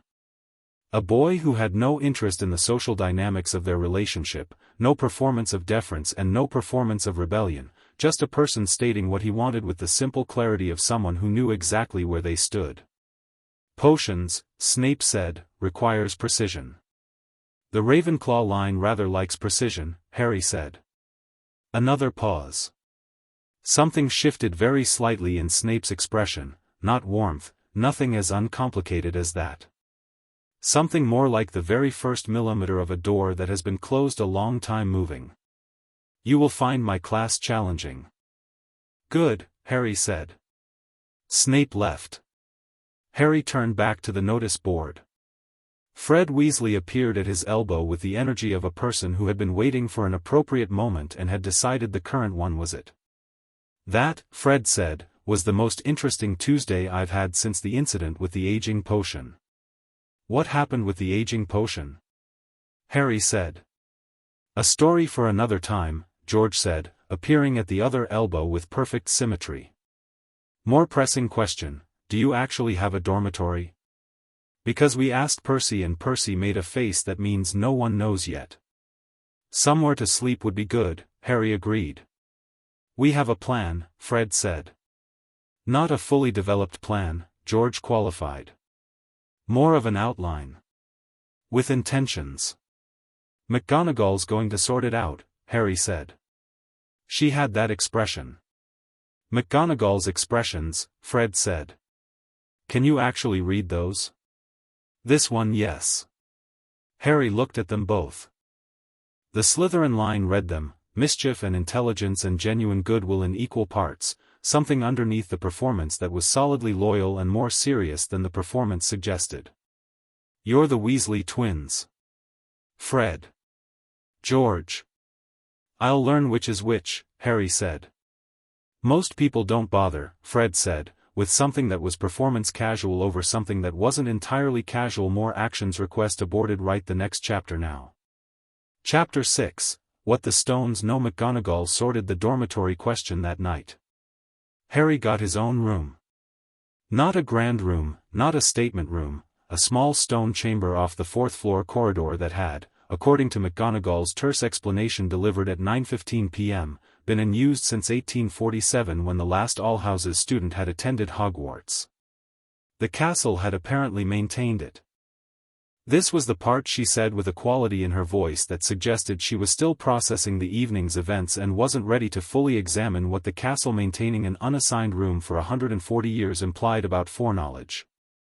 The room had a window facing east, a bed, a desk, a fireplace that lit itself when Harry entered, and on the desk, he noticed this last, a small flat stone with a worn surface that hummed at a frequency only the Pendragon line could hear. He picked it up and held it and felt the castle acknowledge him through it, the specific warm and old quality of Hogwarts understanding what he was. He put it in his pocket. It seemed to belong there. He unpacked his trunk with the methodical care of someone who had learned not to take having a space for granted, arranged his books, set his parents' photograph on the desk, let Solaire out of her cage and watched her immediately fly to the windowsill and look out at the dark grounds with the proprietary satisfaction of an owl who had decided this view was hers. He sat on the bed and held all 9 lines in the complete chord and felt the castle around him, dormitories above and below, the great hall's residual energy 4 floors down, the dungeon's cool deep awareness, the library's concentrated specific intelligence, the forbidden forest pressing at the ground's edge with something ancient and wild and not entirely safe. And beneath all of it, threaded through the bedrock, the stone the school stood on, old British land, and the Pendragon line reading it the way it had read the cliff above the pocket dimension sea. He felt something else. Something he hadn't been expecting. Not the castle and not the land and not his own lines, something separate, something that had its own distinct signature, something currently in the castle that was not supposed to be here. Not a ghost, nothing as simple as that. Something with presence and intention, something that was, hungry, was the only word for it. Hunger at a frequency that the Peveril line recognized because it was adjacent to death but wasn't death, was the refusal of death, was the specific magical signature of someone who had tried to outmaneuver death and had instead become something between alive and not. The Philosopher's Stone was in this building. He'd already known that from research. But what he hadn't fully understood until the Peveril line made it legible was that the thing hunting the stone was already in the building too. He sat with this for a moment. Then he got up, made a note on parchment, specific, precise, the information and his reasoning and the lines involved, folded it, and put it on the desk where he could find it in the morning. He went to sleep. The fire burned low. Solaire watched the dark grounds. The first week of classes happened. Transfiguration first, McGonagall, who had the particular teaching quality of someone who took her subject seriously enough to demand serious engagement with it and was prepared to reward serious engagement generously. She watched Harry the way she'd been watching him since the Great Hall, not obviously, not in a way that was distracted from the rest of the class, but with the peripheral attention of a professor recalibrating what she thought she knew about the parameters of her subject. He turned a match into a needle on his first attempt. Clean, complete, needle with a proper eye. He did it in the same time it took Hermione, who had been moved to transfiguration lessons that intersected with the Gryffindor schedule for reasons McGonagall had arranged with the particular efficiency of someone solving two problems simultaneously. McGonagall looked at Harry's needle. Then at Harry. Again, she said. Into a pin this time. He did it. She said, again, and gave him a thimble and a measuring tape and told him to transfigure each while maintaining the previous, a simultaneous layering exercise that was firmly fourth-year territory. He did it, running Gryffindor and Ravenclaw lines together for precision and intention, and managed 3 simultaneous transformations before the layering required conscious redistribution rather than instinct. McGonagall watched all of this with an expression that was professionally neutral over something considerably less neutral. She didn't comment on what he'd done beyond saying adequate, in the specific tone she used when she meant considerably more than adequate. He understood. He liked her for it. Potions was Snape. The dungeon classroom had the atmosphere of a space that had been teaching fear alongside chemistry for decades, dim and cold and pervaded by the smell of things that had been reduced to their essences. Snape stood at the front with the absolute authority of someone who had made this room an extension of himself. Harry sat, opened his notebook, and waited. Snape's introduction was designed as attrition, a series of questions that escalated in difficulty meant to expose insufficient preparation and establish the classroom's hierarchy of knowledge.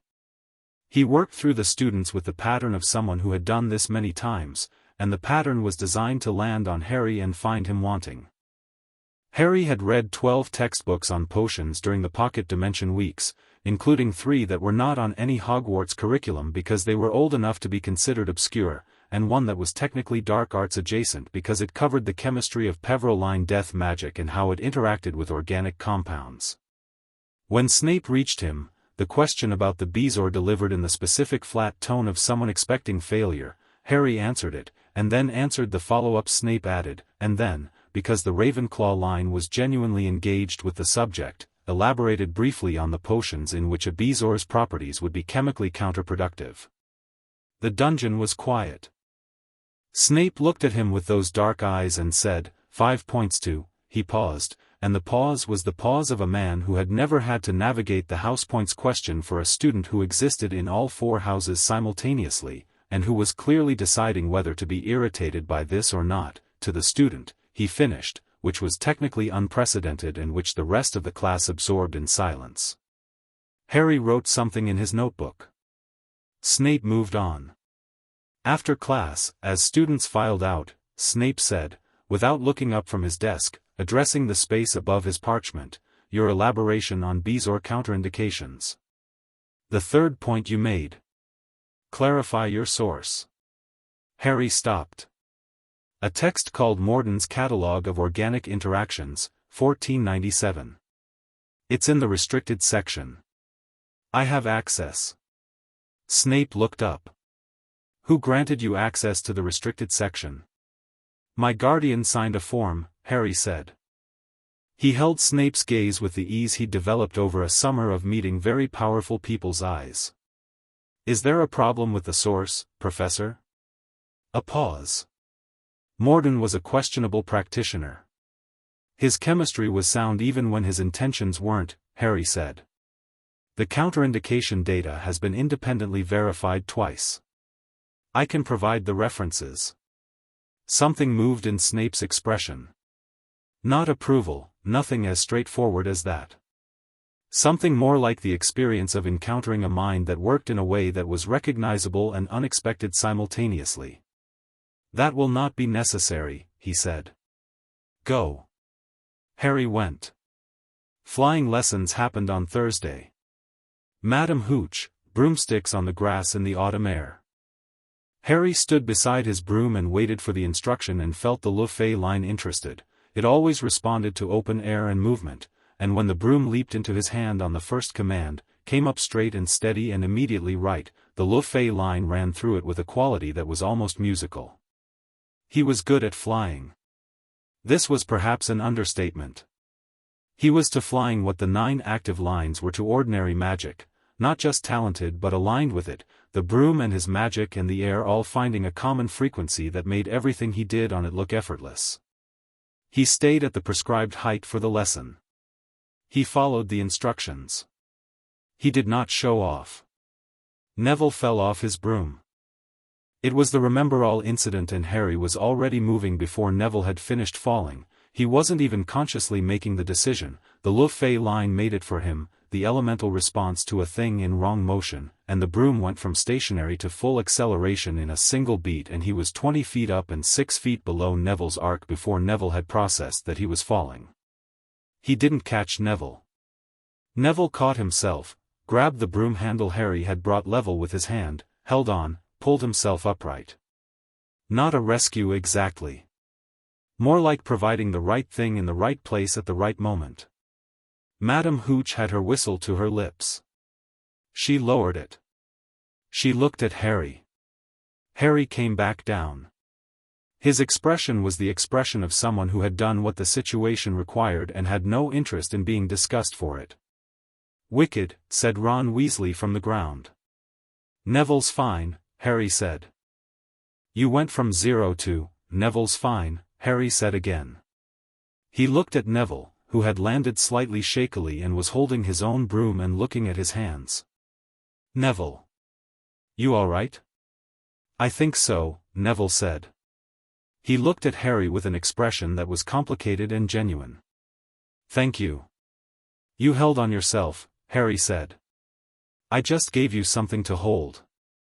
Madame Hooch, who had been watching this exchange, said, in the careful voice of someone making a professional assessment, "Mr. Potter. My office, after class." He went after class. She offered him a spot on the Gryffindor Quidditch team. He thought about it for a genuine moment. He wasn't interested in refusing things on principle, but he also had 9 bloodlines to integrate and Voldemort in the building and a Philosopher's Stone that needed attention. "Perhaps second year," he said. Madame Hooch stared at him. "You're turning down, I'm deferring," he said. "There are things this year that need the time. I'd rather play when I can play without it being a distraction." She stared a moment longer. "I'll hold the spot," she said, in the tone of someone who had decided. "Thank you," he said. Quirrell was the problem that was most present and most ignored. Harry had known about Quirinus Quirrell before he arrived at school, not specifically, not by name, but from that first night's reading of the castle, the Peveroline's awareness of the wrong kind of presence. He'd spent the first week of classes confirming it, sitting in defense against the dark arts and watching Quirrell with the Slytherin line's continuous background read. Quirrell was possessed. Not dramatically, not obviously, there was no clear evidence for anyone using ordinary perception. But the Slytherin line read what living things wanted, and what Quirrell wanted had 2 distinct frequencies, one anxious and trapped, one cold and ancient and fundamentally predatory. And the Peverell line read what was adjacent to death, and what was adjacent to death in Quirrell was wrong in the specific way that something very much wanting to be alive and refusing to accept that it wasn't quite was wrong. Voldemort was using Quirrell's body as transport. Harry sat in defense class and conjugated curse-breaking theory and took careful notes and did not look at Quirrell any differently than he looked at anyone else. After the second class he went to the library and read everything available on possession mechanics and Horcruxes. The second word, he found, wasn't in any publicly available Hogwarts text. He found it in a book in the restricted section, in a footnote written in marginalia by a previous student that referenced a ministry-sealed document. He found the sealed document summary in an archival text that was technically legal to access and technically expected to not be read by 11-year-olds. He read it.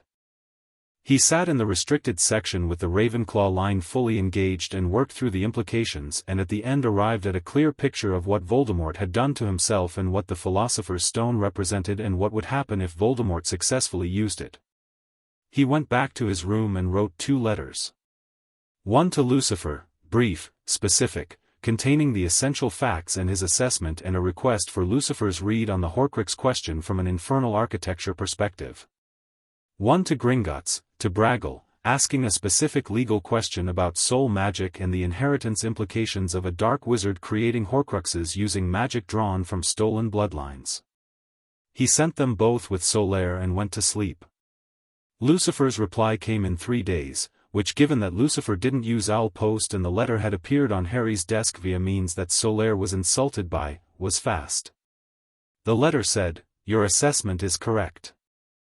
A soul divided through Horcrux creation shows distinctly in Hell's ledger. Riddle's entry is currently 7 fragmentary, which is the most I've ever seen and the most anyone should ever want to see. The 7th fragment is the problem you've identified. The stone won't give him a body capable of sustaining what he is. He doesn't know this. I do. Useful. L.P.S. The Peveril line will be important. Don't ignore it." Harry read this twice. He was not comforted exactly, but he was informed, which was better. October moved through the castle with autumn urgency, leaves turning on the grounds, the great hall's enchanted ceiling becoming that particular grey gold that meant the real English autumn rather than its polite prelude. Harry moved through the weeks with the rhythm of someone who was genuinely interested in all of it, the classes, the people, the castle's own ongoing conversation with him through the Pendragon line. Hermione appeared at breakfast sometimes, technically a Ravenclaw but migrating toward Harry's end of the Gryffindor table with the social confidence of someone who had decided proximity to interesting conversation outweighed house loyalty as a breakfast criterion. She and Harry had fallen into a working relationship that was part intellectual sparring and part genuine friendship, the kind that develops between people who have the same standard for ideas and different but compatible strengths. Neville came twice a week to the greenhouse with Harry after dinner. Harry had discovered that his Hufflepuff line engaged with herbology in a way that was almost physical, a direct sensory relationship with growing things, what they needed, what they were doing, the slow patient language of plants. Neville discovered that working alongside someone who asked real questions about his subject was a fundamentally different experience from being graded on it. They were in the greenhouse on a Thursday evening in late October when Neville said, looking at a mandrake cutting he was coaxing back from a difficult repotting, "There's something wrong in the castle." Harry looked at him. "I don't know how to explain it," Neville said. "I don't have your thing." He gestured vaguely at Harry's iridescence. "But plants know when something's wrong. And the plants in here have been," he touched the mandrake's soil, "careful. Like they're being quiet on purpose." "How long?" "Since the start of term. But it's getting worse."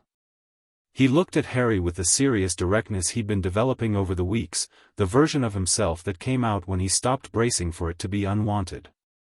"You know what it is?" "Yes," Harry said. "Is it bad?" "It's manageable." He looked at the mandrake. "The plants aren't wrong. Something is here that shouldn't be. I'm working on it." Neville nodded. He didn't ask more questions, which was the specific quality of trust that Harry had come to recognize in him, not in curiosity, but a belief that Harry would say what needed to be said when it needed to be said. "Be careful," Neville said. "I will. I mean it. I know you're," Neville gestured again, more specifically this time, encompassing the whole 9-line situation, "extraordinary. But careful still matters." Harry looked at him. The Hufflepuff line read the loyalty in him, and it was the deep structural kind, the kind that didn't need feeding or performance. "Thank you, Neville," he said. "It does." Halloween arrived with the castle's full decorative commitment, floating jack-o'-lanterns, live bats, the feast in the great hall with its ridiculous abundance. Harry ate and watched and felt the particular quality of the 31st of October in the Peveril line, the way the line between living and dead thinned on this night, an old truth underneath every cultural expression of it. He felt Quirrell's frequency change. It happened at the feast, mid-evening, the anxious trapped quality of Quirrell's own signature suddenly going very small and the cold predatory one coming forward, and it didn't come forward in Quirrell's body at the staff table, it came forward in the direction of the third-floor corridor. Harry understood immediately, Quirrell was not at the feast. Someone at the table was in Quirrell's robes and Quirrell was somewhere else in the castle, and the cold frequency was moving downward, toward the third-floor corridor, toward the trapdoor. Harry stood up. Ron Weasley, beside him, said, "Where are you, troll?" Harry said, because he could feel that too, the Lucifer line reading something large and wrongly placed, something that didn't belong in this environment, something that had been let in. "There's a troll in the dungeon. Tell a prefect."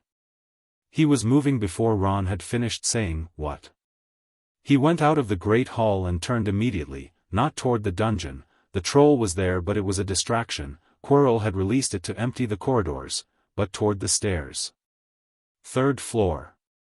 He went fast, not running but moving with the long purposeful stride of someone who had learned economy of motion on a cliff above a pocket dimension sea. He was on the third-floor corridor, standing at the locked door, when he heard footsteps behind him and turned to find Hermione.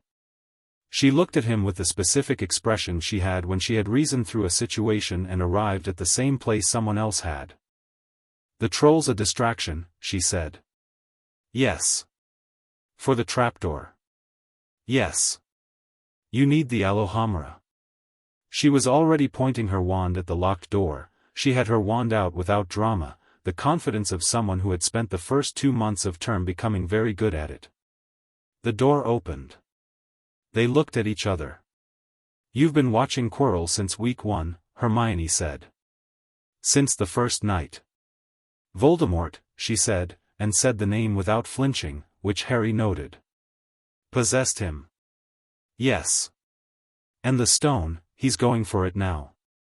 Harry looked at the open door, at the darkness beyond it.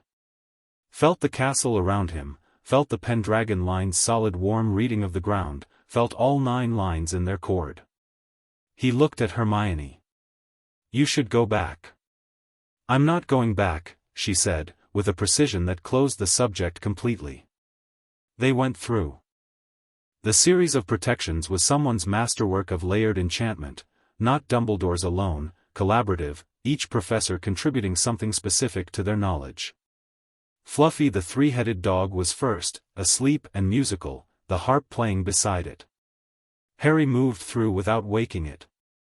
The devil's snare, Hermione handled it with the cold certainty of someone who had memorized every property of every magical plant in Sprout's first 6 chapters and was choosing between sunlight and fire before Harry had fully assessed the options. She chose sunlight. It worked. The winged keys were a navigation problem. Harry flew, the Lucifer line making him a natural element of the airspace, and found the right key in the time it took Hermione to analyze the pattern from below. He didn't need the broomstick.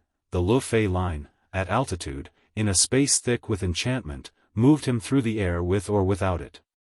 He came down with the key and saw Hermione's expression. "You didn't use the broom," she said. "Didn't need it." Harry. "Later," he said. The chess board was significant. Hermione solved it in 4 minutes of concentrated analysis, her Ravenclaw line. Harry had started thinking of it as such, even though it was her line by sorting rather than bloodline, the quality was identical, running through the problem with the specific pleasure of a mind finding a hard thing and rising to it. The pieces moved with brutal magical force and neither of them were touched. The troll was already unconscious when they reached it. Something had dealt with it before they arrived. Hermione looked at it. "We didn't, no," Harry said, reading the magical signature on the troll's unconsciousness. "The castle did." She looked at him. "Hogwarts has been aware of what's been coming since the stone was placed here," he said. "Tonight the castle started helping."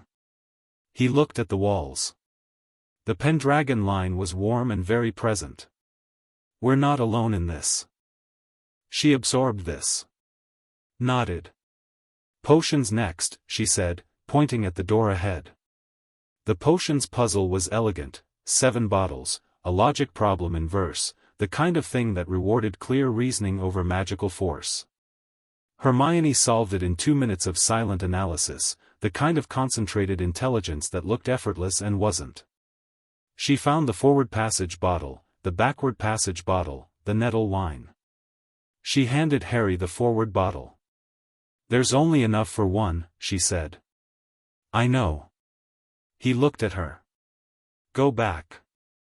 Get a teacher, McGonagall, if she's available, she'll move fast. If not, anyone senior. He held her gaze.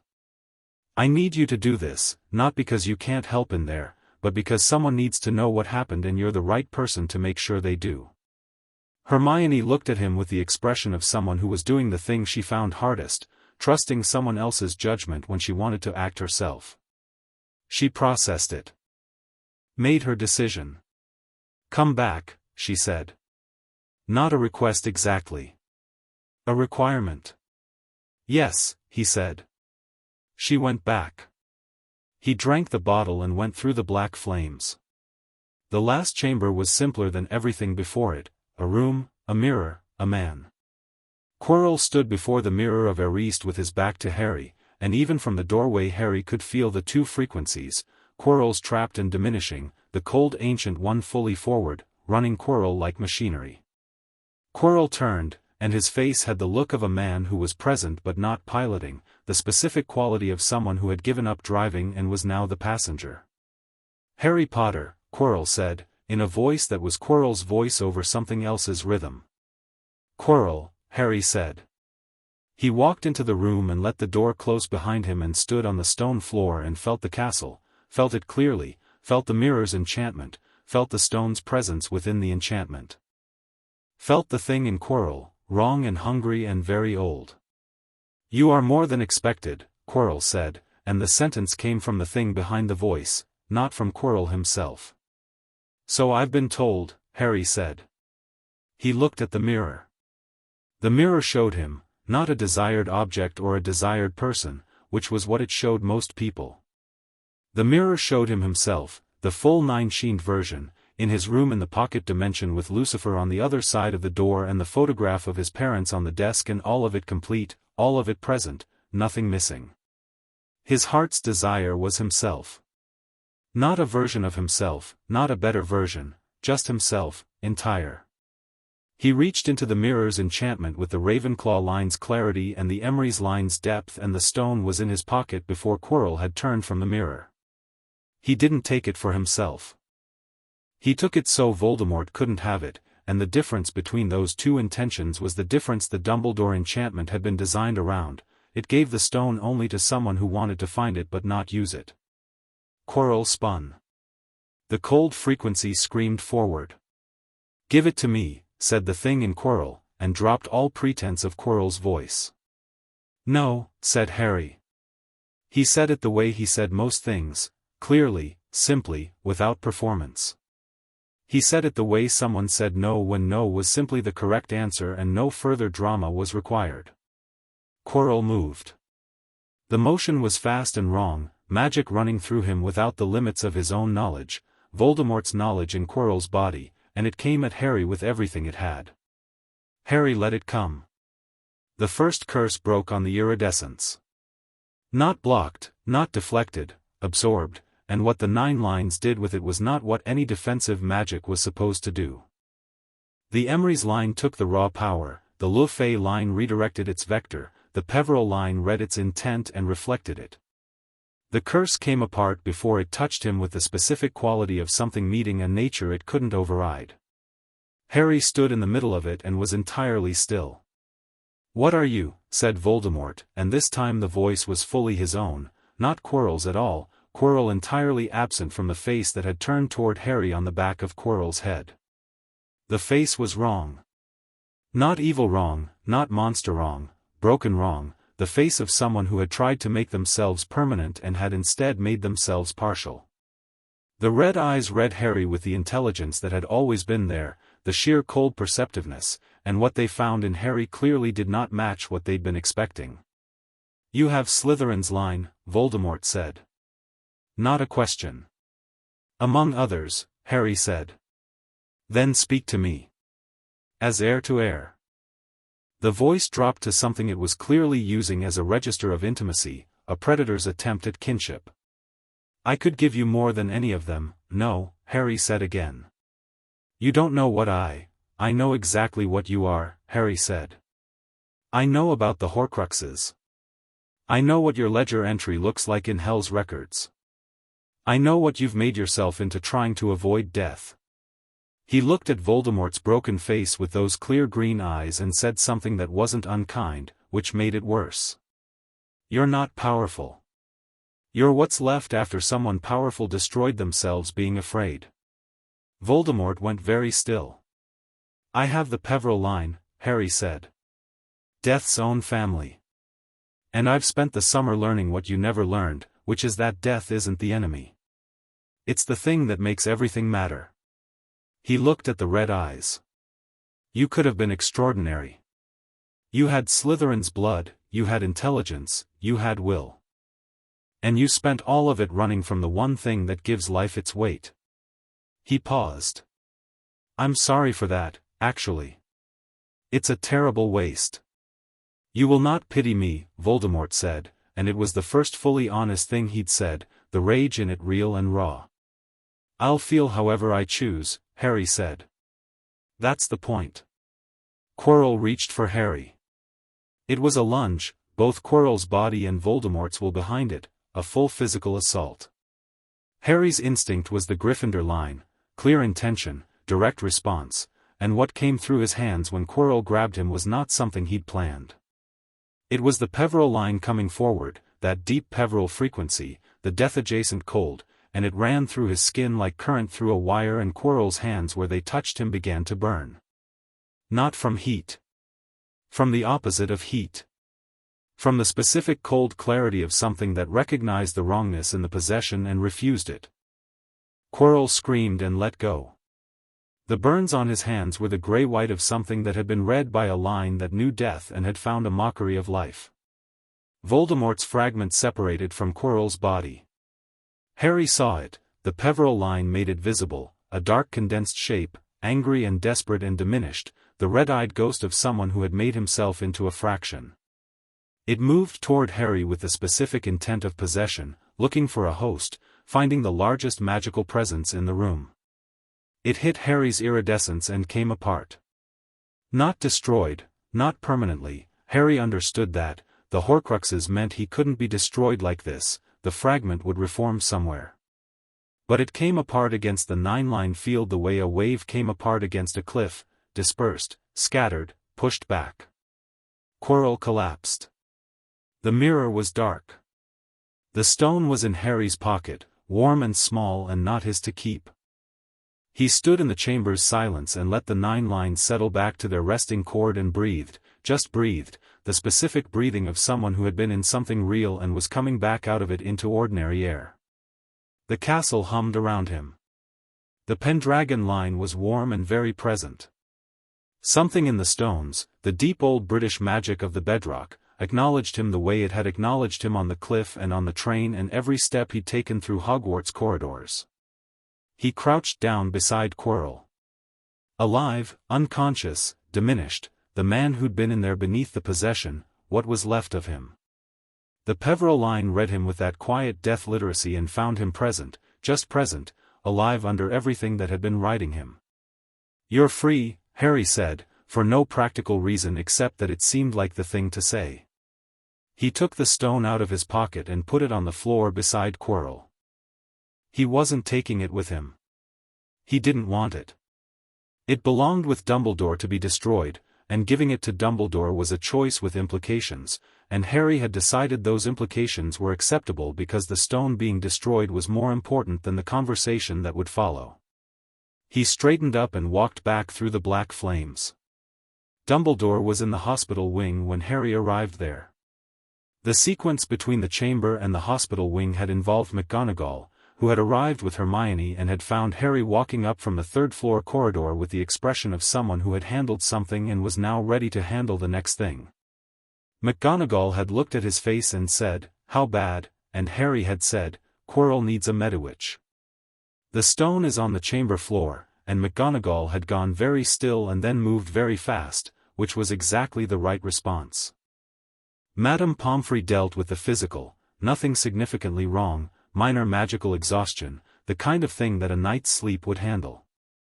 She kept him in the hospital wing with the professional certainty of someone who had decided he was staying whether he wanted to or not. Hermione sat beside the bed and they talked, not about the chamber, about the Marchbanks archive, which had written back, and the implications for Ravenclaw's founding history. It was the right conversation to have. It was about what they were here for, what they were building, the actual work of the thing rather than the event that had just happened. Neville came at visiting hours with a pot of something from the greenhouse that he said was useful for magical exhaustion and which Madame Pomfrey eyed with professional suspicion before Neville quietly explained its composition, and she nodded and allowed it. The twins arrived with food they had clearly smuggled from the kitchens and were not apologetic about this.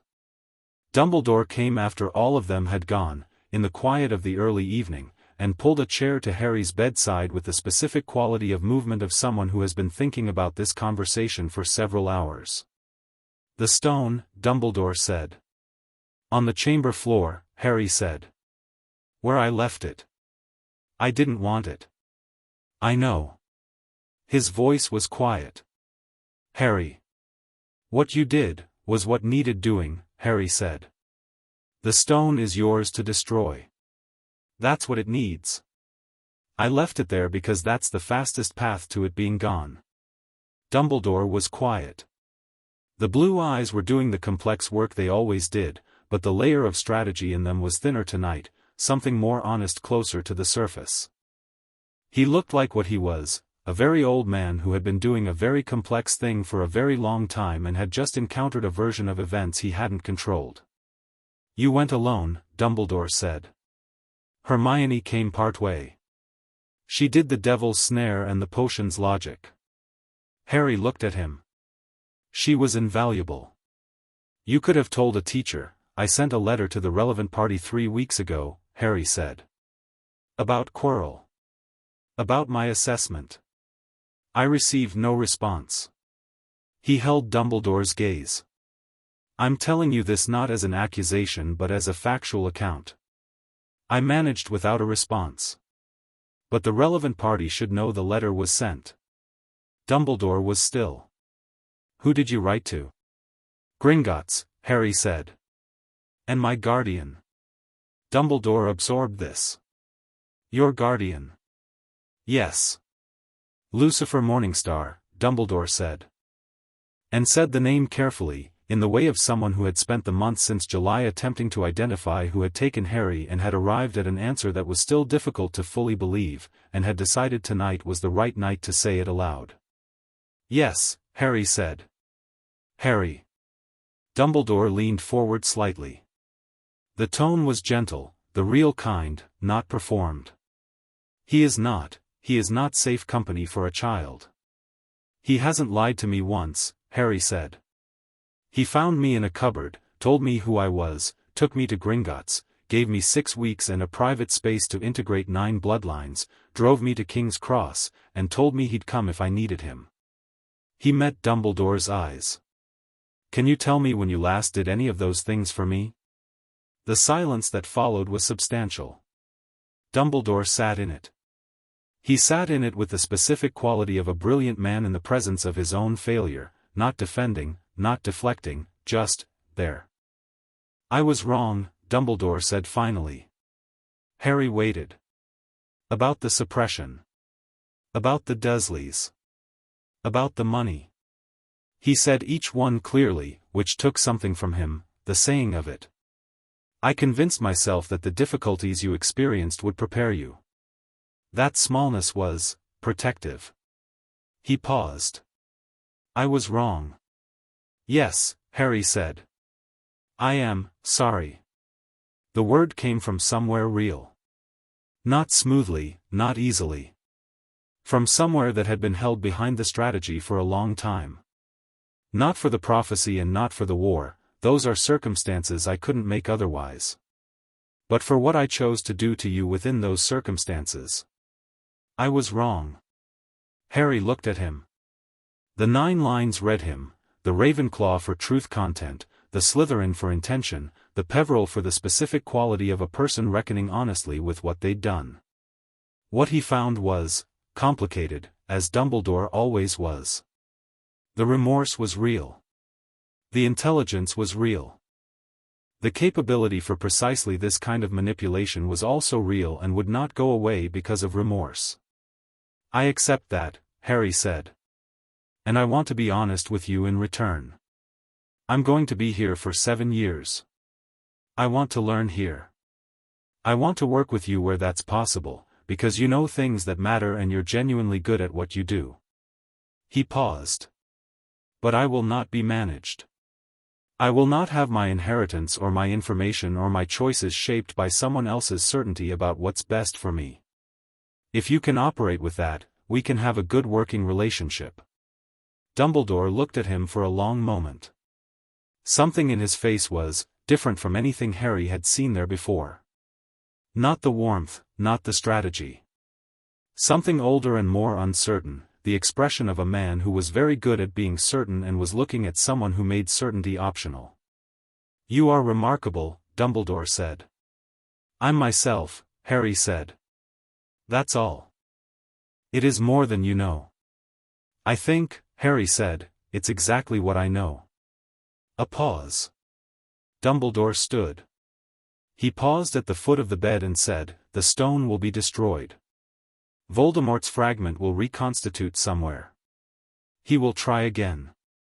I know, Harry said. You are not afraid. I understand what he is, Harry said. That's not the same as not afraid, but it's more useful. He looked at Dumbledore. And this time I know who I am too, which changes the equation considerably. Dumbledore left.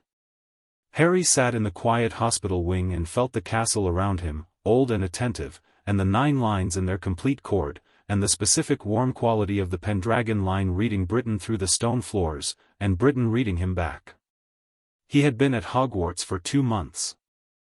He had stopped Voldemort's first real attempt at return, confirmed the Horcrux situation for future planning, established 3 genuine friendships and the beginning of an honest relationship with Dumbledore, and apparently convinced the castle itself that he was worth paying attention to.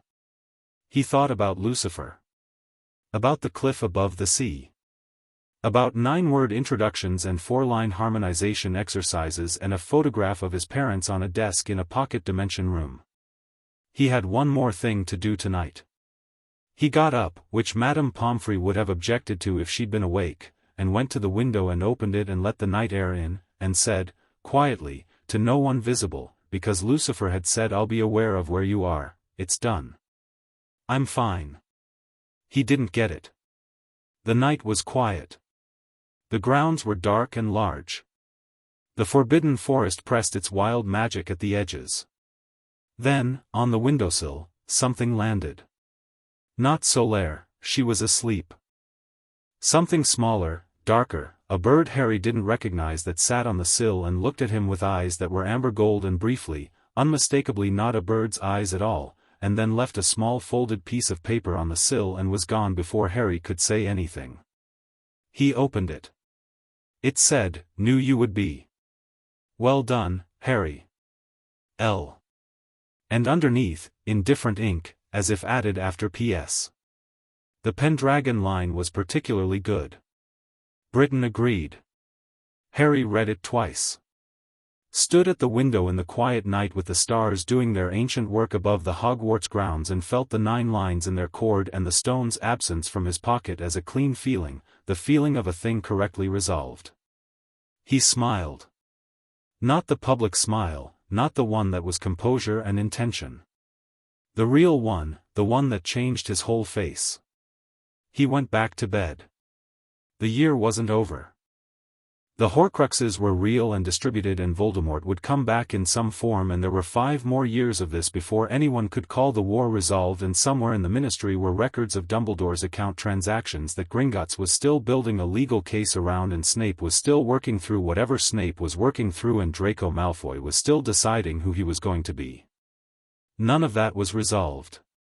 But Harry Potter lay in the Hogwarts hospital wing with 9 bloodlines active and complete and the photograph of his parents on the desk in his room down the corridor and 3 friends who had chosen him rather than the legend and a guardian who had handed him a mirror and said look and the solid certain knowledge of exactly who he was, and the year had 2 more weeks in it and they would be good weeks, learning weeks, the kind of weeks that built toward something. He fell asleep. The castle breathed around him. The stones knew what they held.